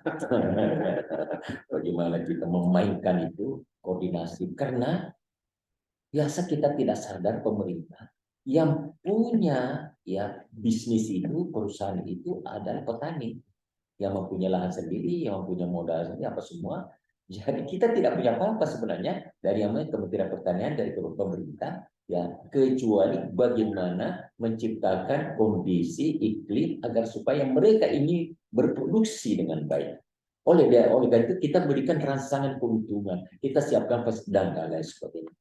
Nah, kemudian ini koordinasi vertikal horizontal provinsi. Jadi kalau gubernur tidak mampu memanage dengan baik daripada produsennya, ini makanya kita harus menggalang gubernurnya, bupati, wali kotanya. Karena 80% provinsi dan 80% kabupaten kota itu adalah pertanian. Ya, PDB-nya hanya 80% yang memberikan biaya APBD kepada pertaniannya itu hanya 20%. Jadi kebalik Pak, sama teori ketimpangan Pak, 20% mengikut kaidah sama. Nah itu memang ironi-ironinya dan pada itu. Nah, memastikan berjalannya program, memberikan dukungan sarana produksi dan lain-lain, validasi data, selalu intinya ada bagaimana data, bagaimana pemetaan, bagaimana produksi, dan bagaimana disalurkan. Dan itu yang selalu menjadi itu menghadapi bulan suci Ramadan ini. Namun demikian, apapun juga, biar tidak menghadapi bulan suci Ramadan atau hari-hari besar keagamaan, tetapi program dasarnya selalu untuk setiap bulan, ketersediaan setiap bulan pun selalu koordinasi seperti ini. Nah, kemudian perkiraan prognosa neraca beras tahun 2023 Pak, kami sudah bikinkan ya. Kami sudah bikinkan Bapak, jadi tinggal kita lihat ya nanti bagaimana. Malah saya tidak berani, saya tidak lagi tahunan, tetapi langsung kita per bulan. Jadi kita bisa ikuti, bagi mahasiswa kita, bagi kita semua bisa kita mengikuti proses pembelajarannya, bagaimana behavior daripada neraca beras tahun 2003. Nah, kemudian ke spesifik kita membuatkan Januari Desember ya 2023. Jadi tadi maaf, jadi tahun 2023 perkiraan prognosa neraca beras tahun 2023 Januari Desember 2023. No, yang pertama ini Pak Edi, ini sudah ada kan yang cuma tahun 2003 ya. Terus 23 Januari 2023, Januari 23 sebenarnya. Kenapa sama informasinya? Jadi Neraca impor beras dan beras dan komoditinya. jagungnya.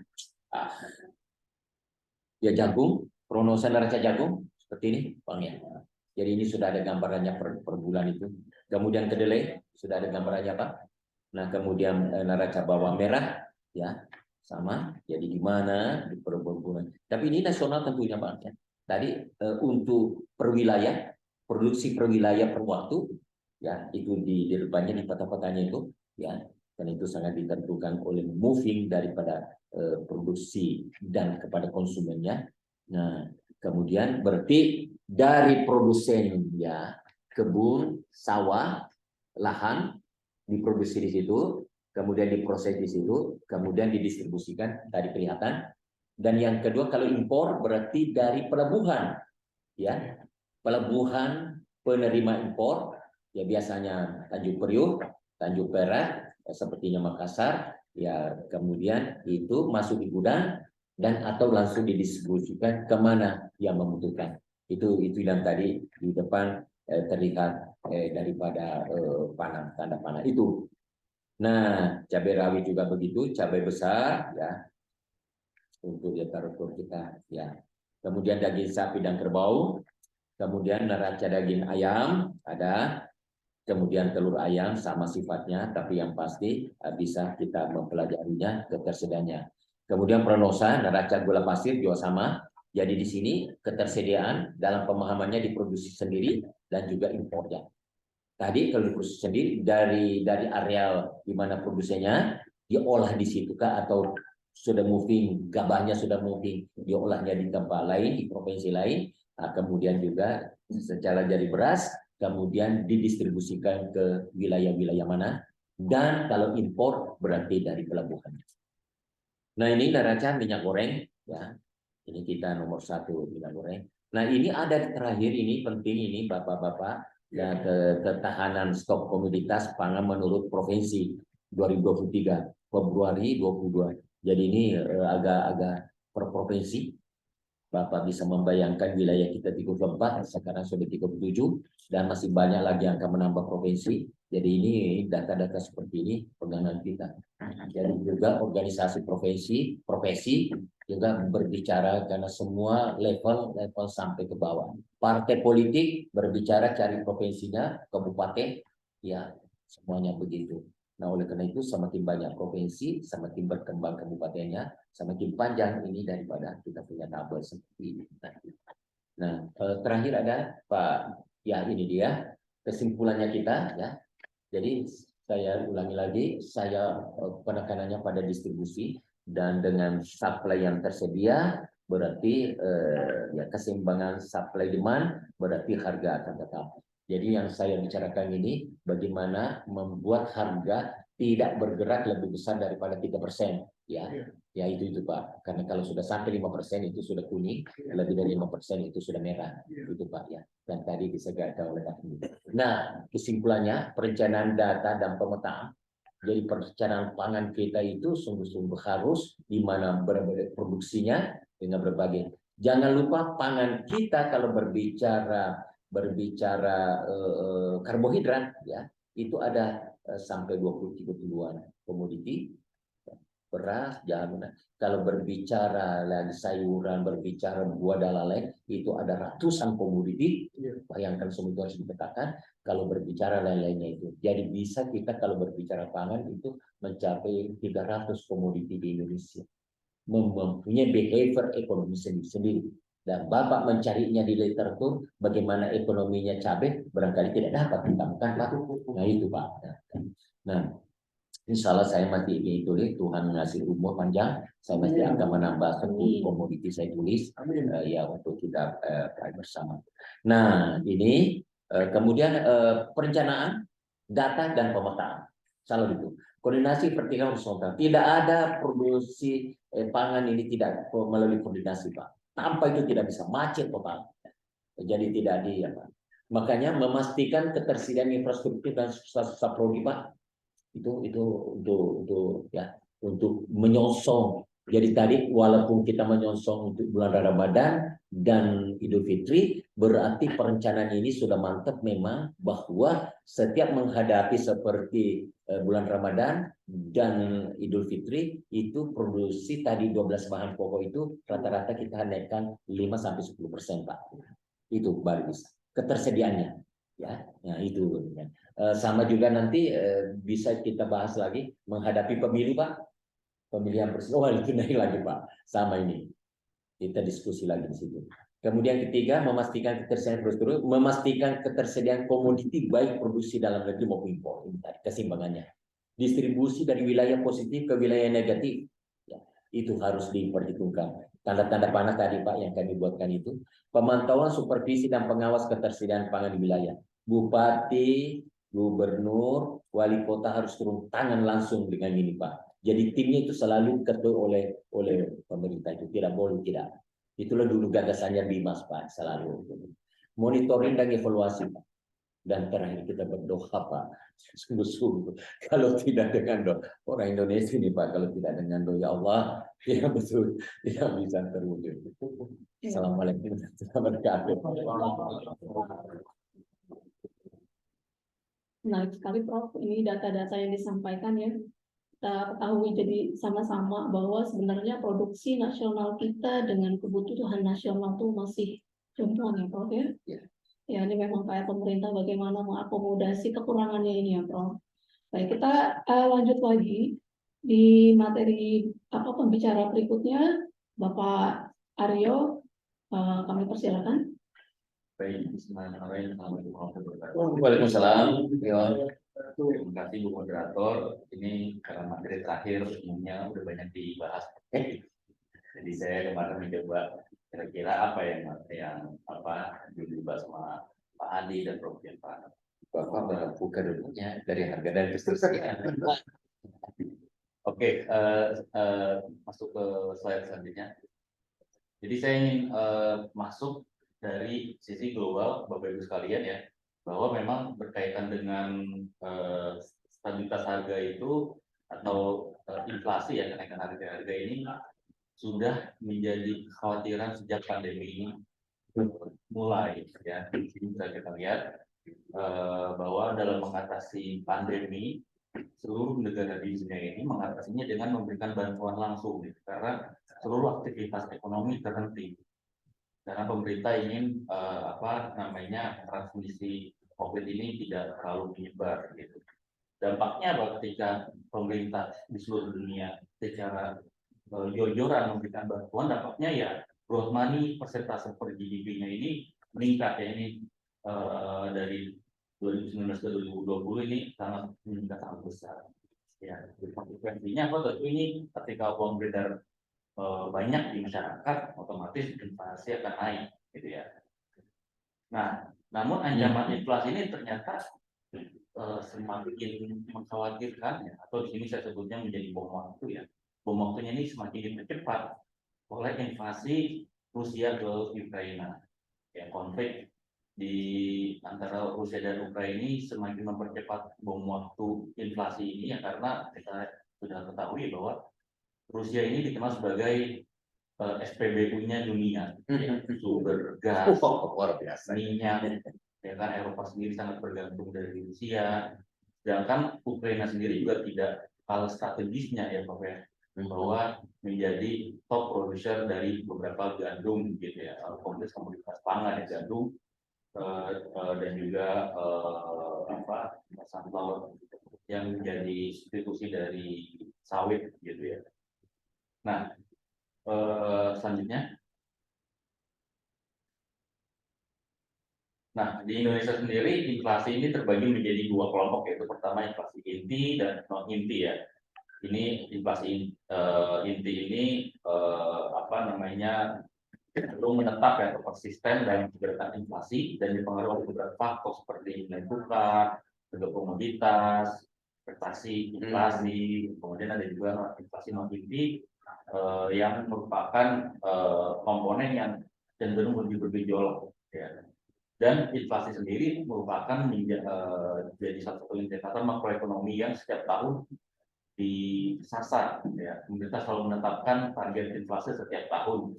Jadi memaparkan target dan inflasi aktualnya dari 2021 hingga yang terbaru 2022. Mayoritas memang kita selalu gagal kok ya, mencapai target inflasi karena memang faktor-faktor determinannya ini sangat banyak di luar kendali pemerintah sendiri. Ya. Kemudian selanjutnya, nah ini tadi komponen-komponen tadi pergerakan dari 2019 ya pre-COVID hingga yang terbaru. Di sini bisa kita lihat yang kuning ini merupakan barang gejolak ya. Ini sangat fluktuatif ya dan menunjukkan bahwa ada faktor musiman ya untuk komponen inflasi ini. Yang kuning Pak? Yang kuning ya. Yang kuning apa? Barang bergejolak. Oh iya. Iya. Ya, kemudian ini yang sangat meningkat ini harga yang di atas pemerintah ya. Kemarin kita tahu bensin ya, BBM pemerintah menaikkan harganya. Seperti listrik juga kan itu di atas selanjutnya. Nah ini beberapa perkembangan harga komoditas. Cantik kan? Lihat beberapa sudah dalam kondisi merah ya, ada bawang putih ukuran sedang, cabai merah besar, ya, cabai rawit merah, beras kualitas bawah 2, GPL gula pasir lokal, dan gula pasir premium ya ini bahkan sudah meningkat ya. Telur ayam juga ini perkembangannya sudah sangat meningkat terkait harganya. Ya, namun ada beberapa yang cukup stabil ya seperti daging ayam segar, daging sapi kualitas 1 dan beras kualitas super 2 gitu ya. Ini data kapan Mas? 2023 sudah. Yang dari Bank Indonesia. Iya, iya. Selanjutnya, nah ini yang dari Januari 2020 ya sampai kemarin 7 Maret kemarin ya. Di sini bisa kita lihat memang yang biru itu 2022 ya 2022 dari Januari sampai Maret ya saya ingin membandingkan ya dan yang orange itu dari Januari sampai 7 Maret kemarin 2023 ya. Jadi yang biru 2022 Jadi dengan waktu yang sama ya? Iya dengan periode waktu yang sama. Jadi memang kalau beras sendiri ini sudah tinggi ya kan dibandingkan tahun yang sama di periode yang sama ya, bahkan trennya juga meningkat ini Prof di ujungnya harga meningkat sedikit. Sedangkan nah kalau harga daging ayam ini di bawah ya dibandingkan harga tahun lalu, tapi ini rata-rata ya harga daging ayam ini harga rata-rata dia kan beda dari data per provinsi sampai kabupaten kota. Kemudian ada harga daging ayam sendiri juga di atas. Ini harga daging sapi yang kanan ya Pak dan Tempo. Yang sini jauh di atas dibandingkan tahun lalu ya. Sedangkan yang telur ayam ini meskipun trennya menurun tapi dibandingkan tahun lalu ini di atas ya. Tapi di bawah ya. Merah itu daging yang merah apa jadi di bawah ya? Yang kanan atau yang kanan? Oh ya, yang tengah ya di bawah di banyak. Dan yang di ujung itu bawang putih. Bawang putih ya. Cuman sekarang udah naik ya. Ya itu. Ini per kilo ya. Betul. Selanjutnya, ini ada beberapa komoditas lain juga, ada cabai merah, cabai rawit, gula pasir dan minyak goreng ya. Di sini cabai merah sendiri kita di bawah ya harganya dibandingkan yang di periode sama tahun lalu ya. Cuman memang di ujung-ujung ini mulai agak tanda-tanda akan naik gitu ya. Begitu juga dengan cabai rawit. Nah ini gula pasir nih Prof. Ini sudah di bawah ya dibandingkan periode yang sama tahun lalu ya, dan ini cukup gapnya cukup jauh ya dari 14.200 ya 14.800 ya perkiraan 14.800 di tahun lalu. Dan dengan minyak goreng ini cukup signifikan penurunannya ya karena memang tahun lalu kita tahu ya Prof ya minyak goreng ini sampai ada reshuffle. Kemudian harga minyak gorengnya di sini sudah jauh ya, tahun lalu itu sampai 20.000 ya, sekarang ini sudah 18.000, tapi sekali lagi ini merupakan harga rata-rata ya, karena Titiknya per minggu berarti ya? ini Per minggu? ini harian Prof. Per harian kalau Ya, makanya saya potong 2022 itu karena biar nggak terlalu panjang. Ya. Nah, selanjutnya ini seperti yang tadi disampaikan oleh Pak Rektor ya di sambutan di awal ya, dampak inflasi ini sangat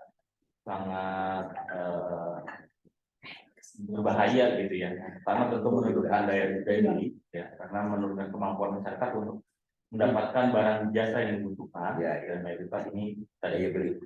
Prof Jasper juga menyampaikan secara filosofis ya, dan meningkatkan angka kemiskinan ya, otomatis ketika daya beli turun dan banyak hal yang tidak bisa dipenuhi karena adanya kenaikan harga, maka penduduk miskin rentan terhadap harga gitu.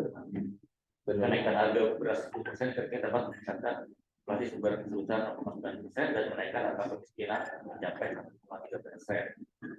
Serta inflasi juga menghambat investasi karena penurunan daya beli akibat inflasi pelaku usaha untuk membatasi kegiatan investasinya karena mengikuti perkembangan permintaan serta menurunkan dana insentif daerah juga Prof. Ya, karena salah satu indikator dalam perolehan dana insentif daerah adalah inflasi terkendali dan kemiskinan turun. Nah, ini terakhir dari saya selanjutnya mengenai manajemen pengendalian harga menjelang Ramadan. Saya mencoba menghitungnya ada 3 aspek secara umum. Yang pertama kondisi di hulu, kemudian yang ketiga adalah kelancaran distribusi dan pertanian ke komoditas, serta yaitu terakhir ya perbaikan kondisi di hilir. Nah, untuk di hulu di sini perlu pemanfaatan teknologi untuk meningkatkan produktivitas ya, karena meskipun tadi Prof sampaikan secara kuantiti ya luas, kita artinya luas ya, cuma secara produktivitas beberapa komoditas ini kita masih kalah juga dibandingkan negara-negara yang sudah menggunakan teknologi untuk produktivitas pertaniannya. Kemudian di hulu juga kita ada permasalahan tentang fungsi lahan pertanian dan ini saya perlu kita antisipasi ya, fungsi lahan pertanian. Weekend kemarin saya habis dari Solo Prof, di sekitar Boyolali, Karanganyar itu yang dulunya lahan-lahan pertanian sudah menjadi perumahan gitu ya. Kemudian penguatan lembaga kooperasi ya, ini saya tanda bintang, ini menjadi quick win ya, kebijakan quick win. Sedangkan poin-poin terakhir itu peningkatan kesejahteraan petani, karena penting sekali di hulu ini kita jaga juga gitu kesejahteraan petani ya. Karena beberapa kesempatan petani juga ketika harganya turun gitu ya, merugikan petani berhenti untuk berproduksi ya. Bahkan tadi alih fungsi lahan itu kan karena juga ada alternatif lainnya yang lebih menarik ya dibandingkan terus bekerja tanah. Kemudian untuk kelancaran distribusi dan tata niaga di sini kita perlu mengoptimalisasi dan modernisasi sistem bersih gudang Prof. Ya kan di sini saya penting dan ternyata banyak juga bersih gudang kita yang masih belum berjalan ya, karena ekosistem pembiayaan di daerah ini beragam. Kemudian tentu pemanfaatan teknologi untuk tracking produk dan monitoring harga serta kualitas produknya dari hulu hingga berhilir gitu ya. Kemudian ini perbaikan kondisi hilir untuk penerapan penanganan pasca panen yang baik dan benar atau good handling practice. Tadi Prof Japar juga menyampaikan bahwa menurut sebagai negara kepulauan dan luas juga ini transportasi ini jadi kendala ya, tidak hanya meningkatkan transportasi cost, tapi juga ada risiko terhadap kualitas produk ya dari hulu ke hilir ya, dari satu daerah ke daerah yang lain. Ya, kemudian perlu juga ada pemetaan pola konsumsi ya, karena jika bicara pangan konsumsi ini penting ya. Kita kalau acara-acara di hotel Prof ya, sering sekali disediakannya banyak sekali tapi nggak habis Prof ya. Nah ini menurut saya perlu juga diperhatikan di hulunya gitu ya, dan juga optimalisasi pertanian karena memang banyak sekali aspek-aspek ya yang membuat petani sektor pertanian ini merupakan sektor yang sangat risiko terhadap perubahan iklim, ya kan? Karena adanya perubahan iklim, petani jadi sulit untuk memprediksi kapan waktu panen dan lain sebagainya, sehingga dari situ program asuransi pertanian ini menurut saya bagus, namun memang belum optimal karena banyak petani-petani kita yang masih belum literated ya terkait asuransi, sehingga perlu masing dari program. Dan yang terakhir penerapan sektor ekonomi ya tadi, karena banyak sekali limbah makanan sisa ya yang sangat melimpah, yang mayoritas masih dibuang ya, seharusnya bisa diolah misalkan pakan ternak ya, sehingga nilainya tidak terbuang begitu saja. Mungkin itu Bapak Ibu semua poin-poin dari saya, kemudian saya kembalikan ke Ibu. Terima kasih Pak Aryo ya, paparan mengenai manajemen pengendalian harga menjelang Ramadan. Jadi PR pemerintah ini banyak Prof ya. PR pemerintah banyak Sekali. Oke, baik Bapak dan Ibu, kita lihat di sini ya, tentunya bisa tolong research. Ini ada beberapa pertanyaan, Prof. Jadi narasumber kita hari ini ada dari mahasiswa, ada jurnalis juga, Prof. Ada rekan-rekan media di sini. Mungkin bisa dibacakan satu ini yang panjangnya dari inilah.com. Izin bertanya. Kemarin BPS merilis hasil survei pertanian terintegrasi, citasi, hasilnya memprihatinkan. Rata-rata pendapatan bersih petani skala kecil hanya 5,23 juta per tahun, atau Rp436.000 per bulan. Jauh sekali dengan gaji pegawai pajak, gitu ya, yang lagi masih hangat digoreng terus. Bea cukai atau pegawai Kemenkyu yang side job di BUMN. Ini udah bukan rahasia umum ya.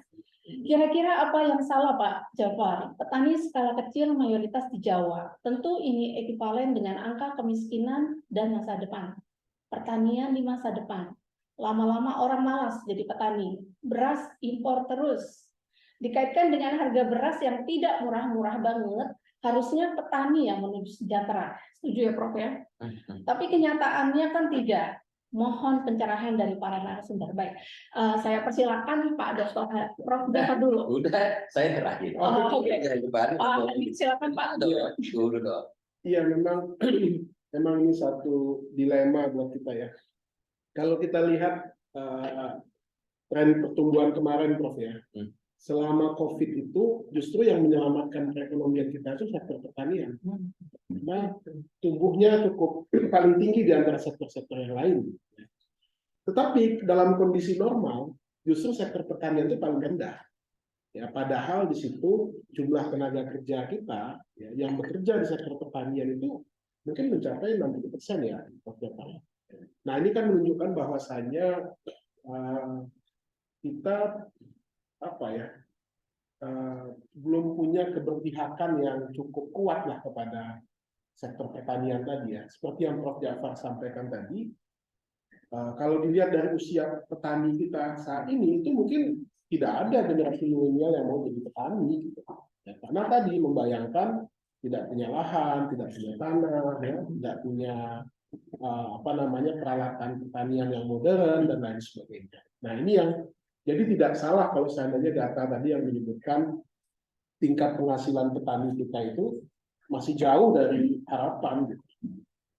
Nah, ketika harga tinggi, tadi dikatakan harga beras yang lumayan tinggi, tetapi yang menikmati juga bukan petani gitu. Ya, karena tadi mungkin panjangnya rantai pasok tadi ya, sehingga menyebabkan petani menjadi, tadi yang Prof. Jafar katakan itu menjadi paling bawah ya, yang menikmati harga beras yang ada di pasar tersebut, sehingga mereka tidak menikmati secara langsung. Nah, ini kan menjadi problem klasik lah ya di kita ini ya, sehingga kita kemudian sampai hari ini tidak juga bisa mengangkat sektor pertanian kita ini menjadi salah satu sektor unggulan yang diminati oleh anak-anak muda kita.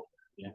Jadi memang miris ya, pada saat yang sama terbongkar banyak kasus masalah pegawai pajak ya, atau pejabat Kemenku yang side job sebagai komisaris BUMN yang penghasilannya itu bisa miliaran ya, bahkan rekening jumbonya itu transaksinya sampai 500 miliar kan, biasa kan.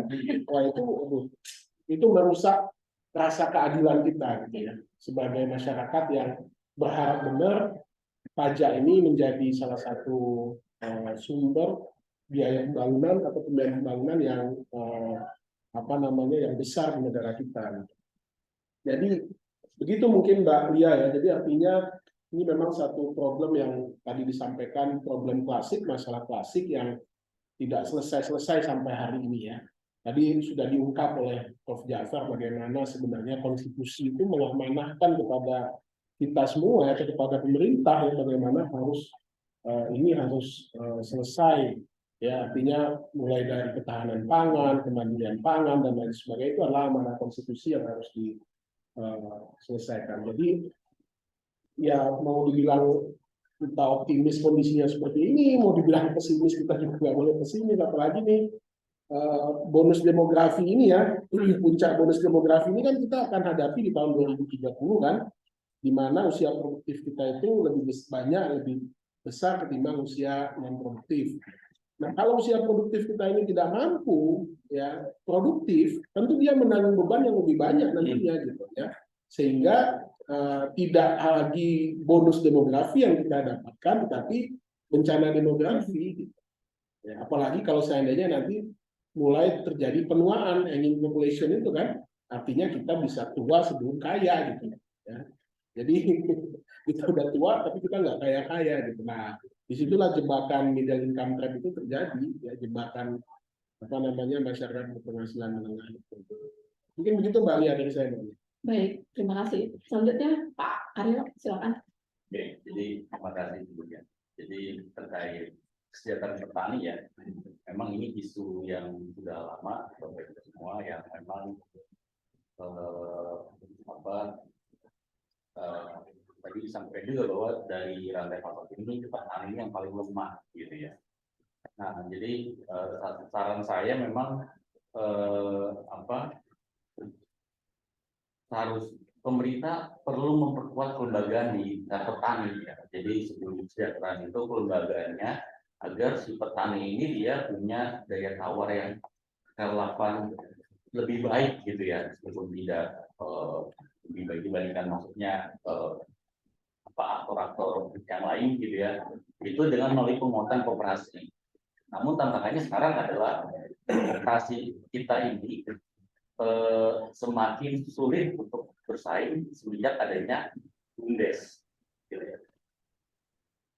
BUMDes ini banyak sekali kita ke daerah gitu ya, koperasi-koperasi mandiri ini karena BUMDes ini kan dia dapat anggaran dari pemerintah gitu ya, karena banyak koperasi cukup dan semakin tidak optimal. Gitu. Apalagi di sisi lain banyak praktek-praktek koperasi yang memperburuk citra koperasi ya. Sekarang kan bahkan Pak Presiden kemarin moratorium pembentukan koperasi ya Pak, KSP ya, karena banyak sekali kasus-kasus terkait pencucian uang juga melalui koperasi. Namun konsep koperasi itu sangat bagus terutama untuk mengatasi kesejahteraan petani. Dengan dulu itu para petani dia berkelompok di koperasi ya, sehingga daya tawarnya semakin besar. Sedangkan sekarang ketika koperasi semakin lemah dan banyak sekali di daerah-daerah itu membuka usaha sendiri ya, sehingga petani sendiri dia semakin tidak berdaya gitu. Jadi penguatan kelembagaan di hulu gitu ya melalui koperasi menurut saya masih relevan, Prof. Cuman memang tantangannya adalah tadi komitmen politik dari pemerintah gitu ya. Mungkin itu Mbak Alia. Oke, baik. Selanjutnya Prof. Ya, baik. Yang nanya siapa tadi? Inilah dari media, teman-teman media, Prof. Oh, gitu. Nah, itu yang terjadi karena yang pertama memang petani itu presentasinya lebih besar daripada bisnisnya ya. Bisnisnya itu adalah sebagai petani, usahanya itu adalah sebagai petani. Ya. Nah, sehingga skala ekonomi daripada petani itu kecil. Ya. Nah, jadi petani kita itu rata-rata mengolah atau memiliki lahan terbatas, ya mungkin 0,3 hektar. Itu kenapa? Yang pertama karena bertambah penduduk, ya, jadi petani. Yang kedua anaknya nanti kalau lahir areal yang tertentu tersebut dibagi lagi, anaknya 3 dibagi 3 tambah kecil baru usaha tadinya. Nah, yang keempat konversi lahan, ya, pertanian menjadi non pertanian itu banyak tadi sudah diuraikan. Nah, kemudian konversi lahan jadi banyak lahan-lahan pertanian yang berubah fungsi menjadi bukan pertanian. Nah, ya banyak aspek. Yang pertama karena memang tidak mampu lagi dia hidup dari lahannya itu, jadi dijual saja. Dan juga keperluan lain ya untuk naik bisa untuk keperluan besar, mau kawinan, mau apa sunatan segala dijual lah itu tanah. Anak-anaknya minta motor, dijual tanah itu tuh motor. Yang juga yang menarik itu adalah secara dispekulasi agar supaya dia melepaskan lahannya. Dan yang ketiga ya dipaksa ya untuk melepas lahannya, ya melepaskan dengan juga jangan terganti rugi toh, ganti tidak ada, ganti tidak sama sekali. Nah itu terjadi di perkebunan. Nah sebenarnya upaya-upaya untuk membuka lahan baru untuk pertanian, terutama pangan, terutama berbentuk sawah, itu tidak selalu dapat berhasil, termasuk membuka lahan-lahan baru yang dalam bentuk real estate, ya, farm estate, ya, ya itu commodity estate itu kurang berhasil. Nah, pencetakan sawah-sawah baru juga ya kurang berhasil. Nah, oleh karena itu tenaga kerja bertumpuk di pertanian, tidak ada pilihan lain. Ya terpaksa, dan kemudian ya seyogianya pada waktu negara itu dinyatakan beralih di dalam perjalanannya ada 5 langkah menuju negara maju, itu kan pertanian tradisional, kemudian pertanian beralih ke industri dan kesejahteraan. Nah persis itu penalikan ya dari sektor yang kita biasa sebut menuju take off itu pada waktu peralihan ke sektor industri dari sektor pertanian, tentu asumsinya bahwa ya tenaga kerjanya dipindahkan, diambil, disedot dari pertanian konvensional tadi tradisional atau sektor pertanian yang on farm itu profesinya, kemudian setelah fase industri ya itu berpindah tenaga kerja ke industri, tapi itu tidak ya industrinya jalan ya pada waktu itu ya, sekalipun sekarang udah merosot lagi. Nah itu tidak dibawa. Nah dengan demikian tenaga pertanian selalu ada di sini. Nah kemudian di lain sisi kan tadi kita sudah mendengarkan bagaimana harga itu dikendalikan. Harga itu dikendalikan, tidak boleh juga terlalu tinggi dengan dalih inflasi, karena kalau mempengaruhi inflasi dengan ke harga beras meningkat, harga komoditi meningkat, berarti terjadi inflasi menjadikan daya beli menjadi rendah dan seterusnya. Maka dikendalikan, kan tidak adil bukan? Nah, bagaimana harga itu dikendalikan? Nah, harga beras saja ya, misalnya di Indonesia itu harganya 15.000, kalau di Jepang itu 150.000. Nah, itu artinya bedanya. Nah, itu. Jadi dengan demikian, maka berkuranglah produksi. Dan kenapa dia bertani? Tidak ada pilihan lain. Nah, kemudian juga beralihnya kepemilikan lahan itu tadi dengan berbagai alasan, termasuk orang kaya, orang kota itu tuh investasi membeli lahan. Nah, dibelilah lahannya itu petani, dan kemudian petaninya menjadi buruh tani di situ, di lahannya. Yang punya orang-orang Jakarta, tidak kan? Nah, seperti itu. Nah, kemudian juga, nah, oleh karena itu, memang terjadi ketimpangan. Kemiskinan itu banyaknya di petani, miskin. Nah, kemudian terjadi kan ketimpangan perekonomian. Ya, ketimpangan pemilikan lahan. Bayangkan itu 1/4 orang itu mempunyai kekayaan ya untuk 100.000 penduduk. 4 kelompok ya, 4 grup ya, 4 keluarga itu ya sama dengan kekayaannya. Dan itu berlangsung saja begitu. Mestinya dicegah dan atau bagaimana mendistribusikan kekayaan itu kan. Nah itu jadi itu yang terjadi. Nah begitu pula perkebunan. Kita sudah menciptakan biasa perkebunan pir ya, di mana perkebunan besar 20% adalah 80 plasmanya yang terdiri dari rakyat itu tadi. Tetapi lama-lama juga dijual ini rakyat punya, diambil oleh inti lagi dan seterusnya permainan. Indonesia kan sungguh-sungguh hebatnya seperti itu. Nah, tidak pernah atau hampir tidak pernah ya ada pembagian tanah baru kepada rakyat kecuali transmigrasi yang dulu. Sekarang kan transmigrasi sudah terbatas. Tidak pernah dibagikan. Nah, pada waktu pemerintahan Jokowi ada keinginan lagi seperti itu, tapi kan tidak, cuma sertifikat tanah yang dibagi-bagi ya. Ya, ada di sertifikat, yang mudah-mudahan juga. Ada yang bodong juga, Prof. Ya, Ada yang bodong juga. Nah, di sini semua kemelut.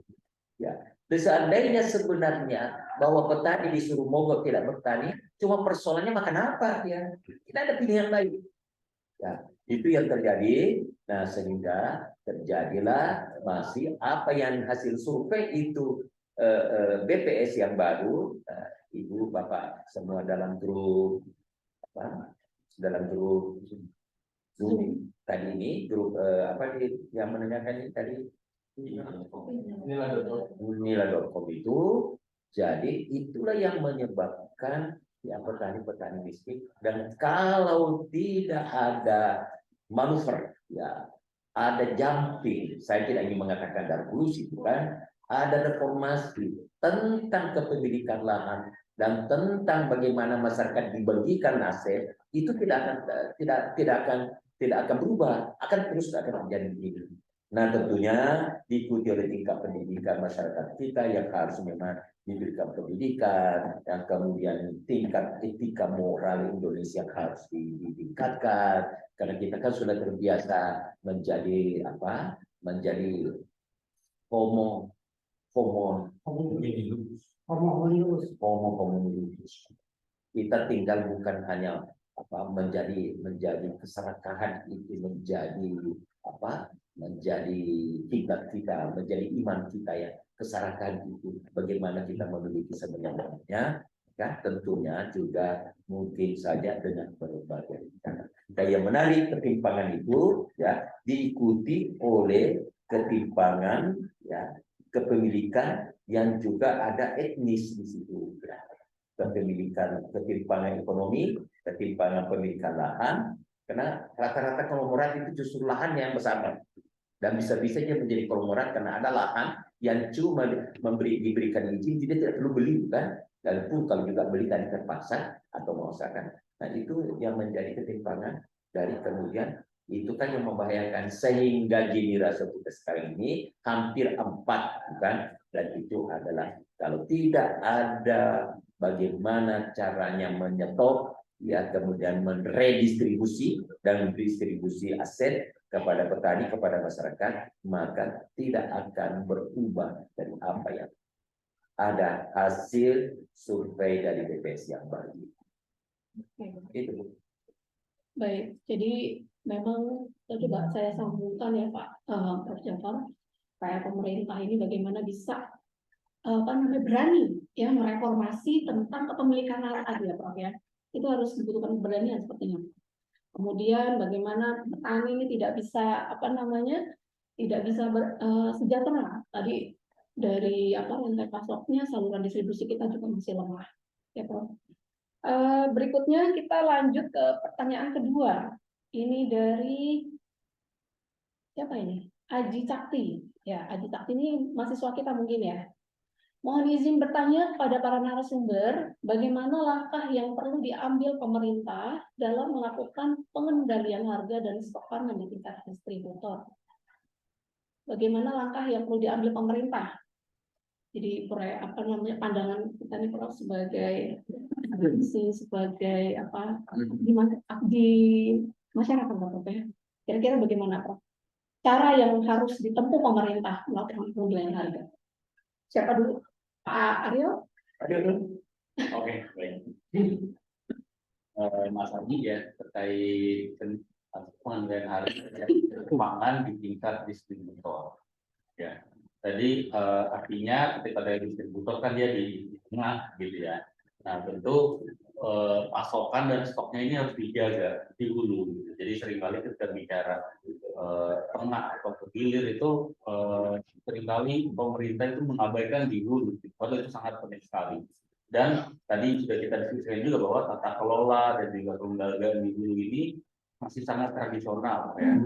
Tadi Prof juga saya penting kita angkat lagi bahwa pendidikan juga di hulu ini masih sangat terbatas gitu, sehingga praktek-praktek tanam yang di hulu ini masih sangat tradisional sehingga pasokannya itu juga menjadi seringkali terganggu, utamanya ketika permintaan komoditas tersebut naik gitu ya. Mungkin kalau permintaannya kan kita sulit mengendalikan, tidak bisa dikendalikan sehingga di hulunya yang perlu kita kendalikan. Maka peningkatan produktivitas ya kan dengan teknologi dan juga perbaikan kelembagaan di hulu itu menurut saya perlu secara serius ya pemerintah membenahi kondisi di hulu gitu.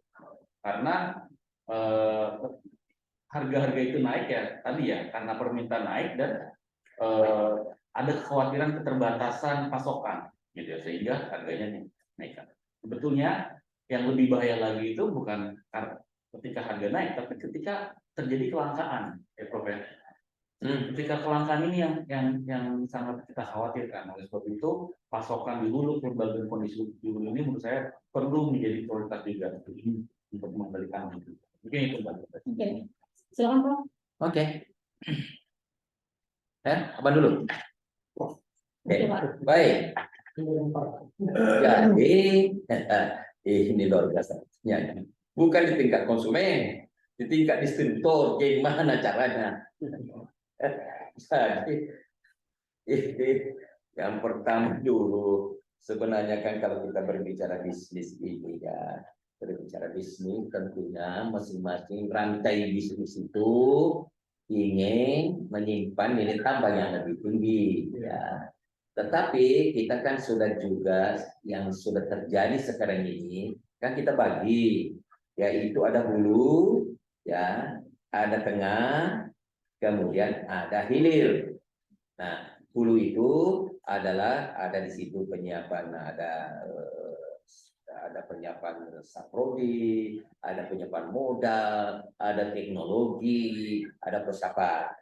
Kan kemudian di tengah itu itulah tingkat usaha tani di mana petani itu memproduksi daripada sampai panen. Nah, kemudian pengolahan dan lain itu menjadi sektor hilir. Nah, setelah pengolahan itu ada distributornya di situ setelah menjadi produk akhir atau produk antara atau produk akhir untuk sampai ke konsumen.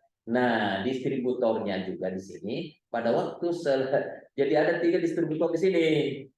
Distributornya sarana produksi di hulu, untuk ke tengah ada distributornya di situ bukan? Distributor pupuk, distributor. Kemudian setelah tengah berhasil ada distributornya untuk ke sektor industri. Mengumpulkan mengumpulkan baru dijual ke sektor industri. Kemudian setelah sektor industri diolah menjadi sudah barang jadi, setengah jadi atau itu sudah berkonsumsi. Ada juga distributornya di situ. Nah, jadi selalu ada. Nah, di distributor ini yang disebut pedagang kan, itu perantara memindahkan barang dari satu ke satu dengan barang yang sama ya. Kemudian kalau industriawan itu mengolahnya lagi. Kemudian dari situ memperoleh nilai tambah. Nah, bagaimana caranya ya mengontrol? Nah, sebenarnya keadilannya itu bukan hanya pada distributor itu, bagaimana proporsi itu pemerintah memberikan ya, jaminan kepada hulu, kepada produsen, ya, dan kemudian hasil akhir atau hilir.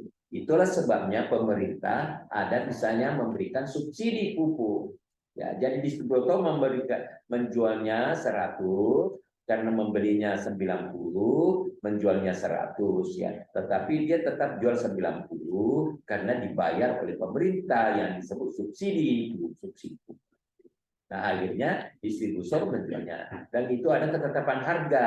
Ya, kecuali dilanggar. Ada yang disebut pupuk impor, pupuk ini, pupuk ini, pupuk ini. Nah, begitu pula kalau sudah habis panen.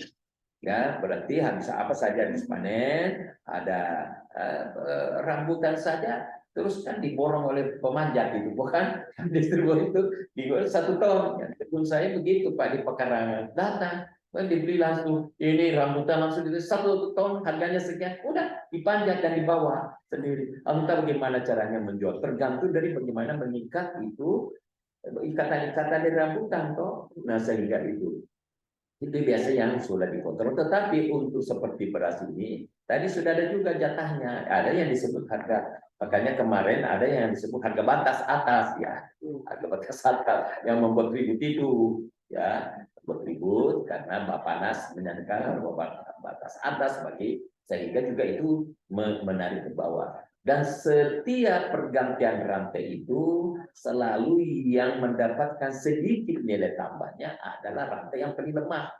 Dalam pertanian itu petani adalah rantai paling lemah. Dia biasa menanggung ke bawah, ya, menginjak ke bawah dan memopong ke atas, ya. Jadi yang nanggung itu pengurangan dari distributor itu. Nah, caranya maka distributor pun harus juga mendapatkan kontrol, mendapatkan pengawasan, dan ini terinventarisasi oleh pemerintah, dan juga ada kebijaksanaan dan ada cara-cara pengawasan untuk kepada distributor untuk tidak mendapatkan keuntungan duanya yang berpengaruh terhadap meningkatnya harga, yang berpengaruh kepada inflasi, kan? Nah, itu yang dilakukan pemerintah.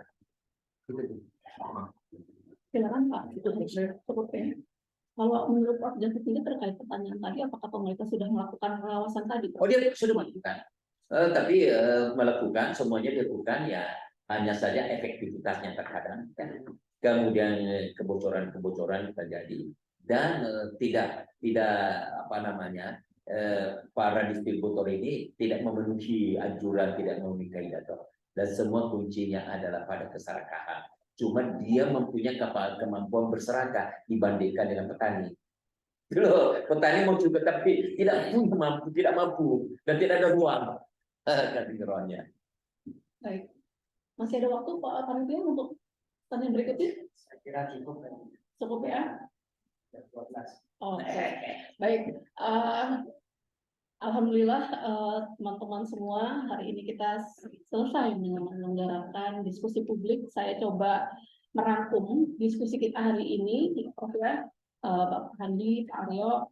Jadi bagaimana sih ya menghadirkan ketersediaan pangan di menjelang Ramadan ini, dan bagaimana mekanisme, kemudian bagaimana memproduksinya sehingga harga-harga yang muncul tidak mencekik ya, terutama ibu-ibu yang sering ini ya Prof ya, sering berteriak. Lalu bagaimana peran pemerintah dalam memastikan ketersediaan infrastruktur dan saprodi, ya, karena ini juga menjadi satu pemicu ya kenaikan harga-harga. Kemudian memastikan ketersediaan komoditi, baik produksi dalam negeri dan impor ya. Lalu di tingkat inflasi tadi, Pak Aryo juga sudah sampaikan bagaimana cara mengatasi dari hulu sampai dengan hilir ya, sehingga tekanan inflasi secara tahunan yang terus tinggi ini bisa direduksi. Baik, teman-teman peserta webinar hari ini, terima kasih pertanyaannya ya. Terima kasih Prof. Jafar, Pak Handi, Pak Aryo kehadirannya. Saya Nurlia Apriana selaku moderator. Jika ada perkataan yang tidak berkenan, mohon diperkenan maaf. Kita akhiri dengan wassalamualaikum warahmatullahi wabarakatuh. Teman-teman media banyak juga ada bisnis, CNN, Kompas, mudah-mudahan nanti banyak diberitakan. Terima kasih Prof. Terima kasih. Ini untuk bersama Pak Didi mengundang kita makan di sebelah. Jadi nanti saya sama Pak Didi untuk berangkat ke sini Trans TV. Kita ngobrol. Jadi bisa. Oh, di Trans TV kita. Ya, tapi di gedung Menara Damai. Ya. Ayo. Silakan.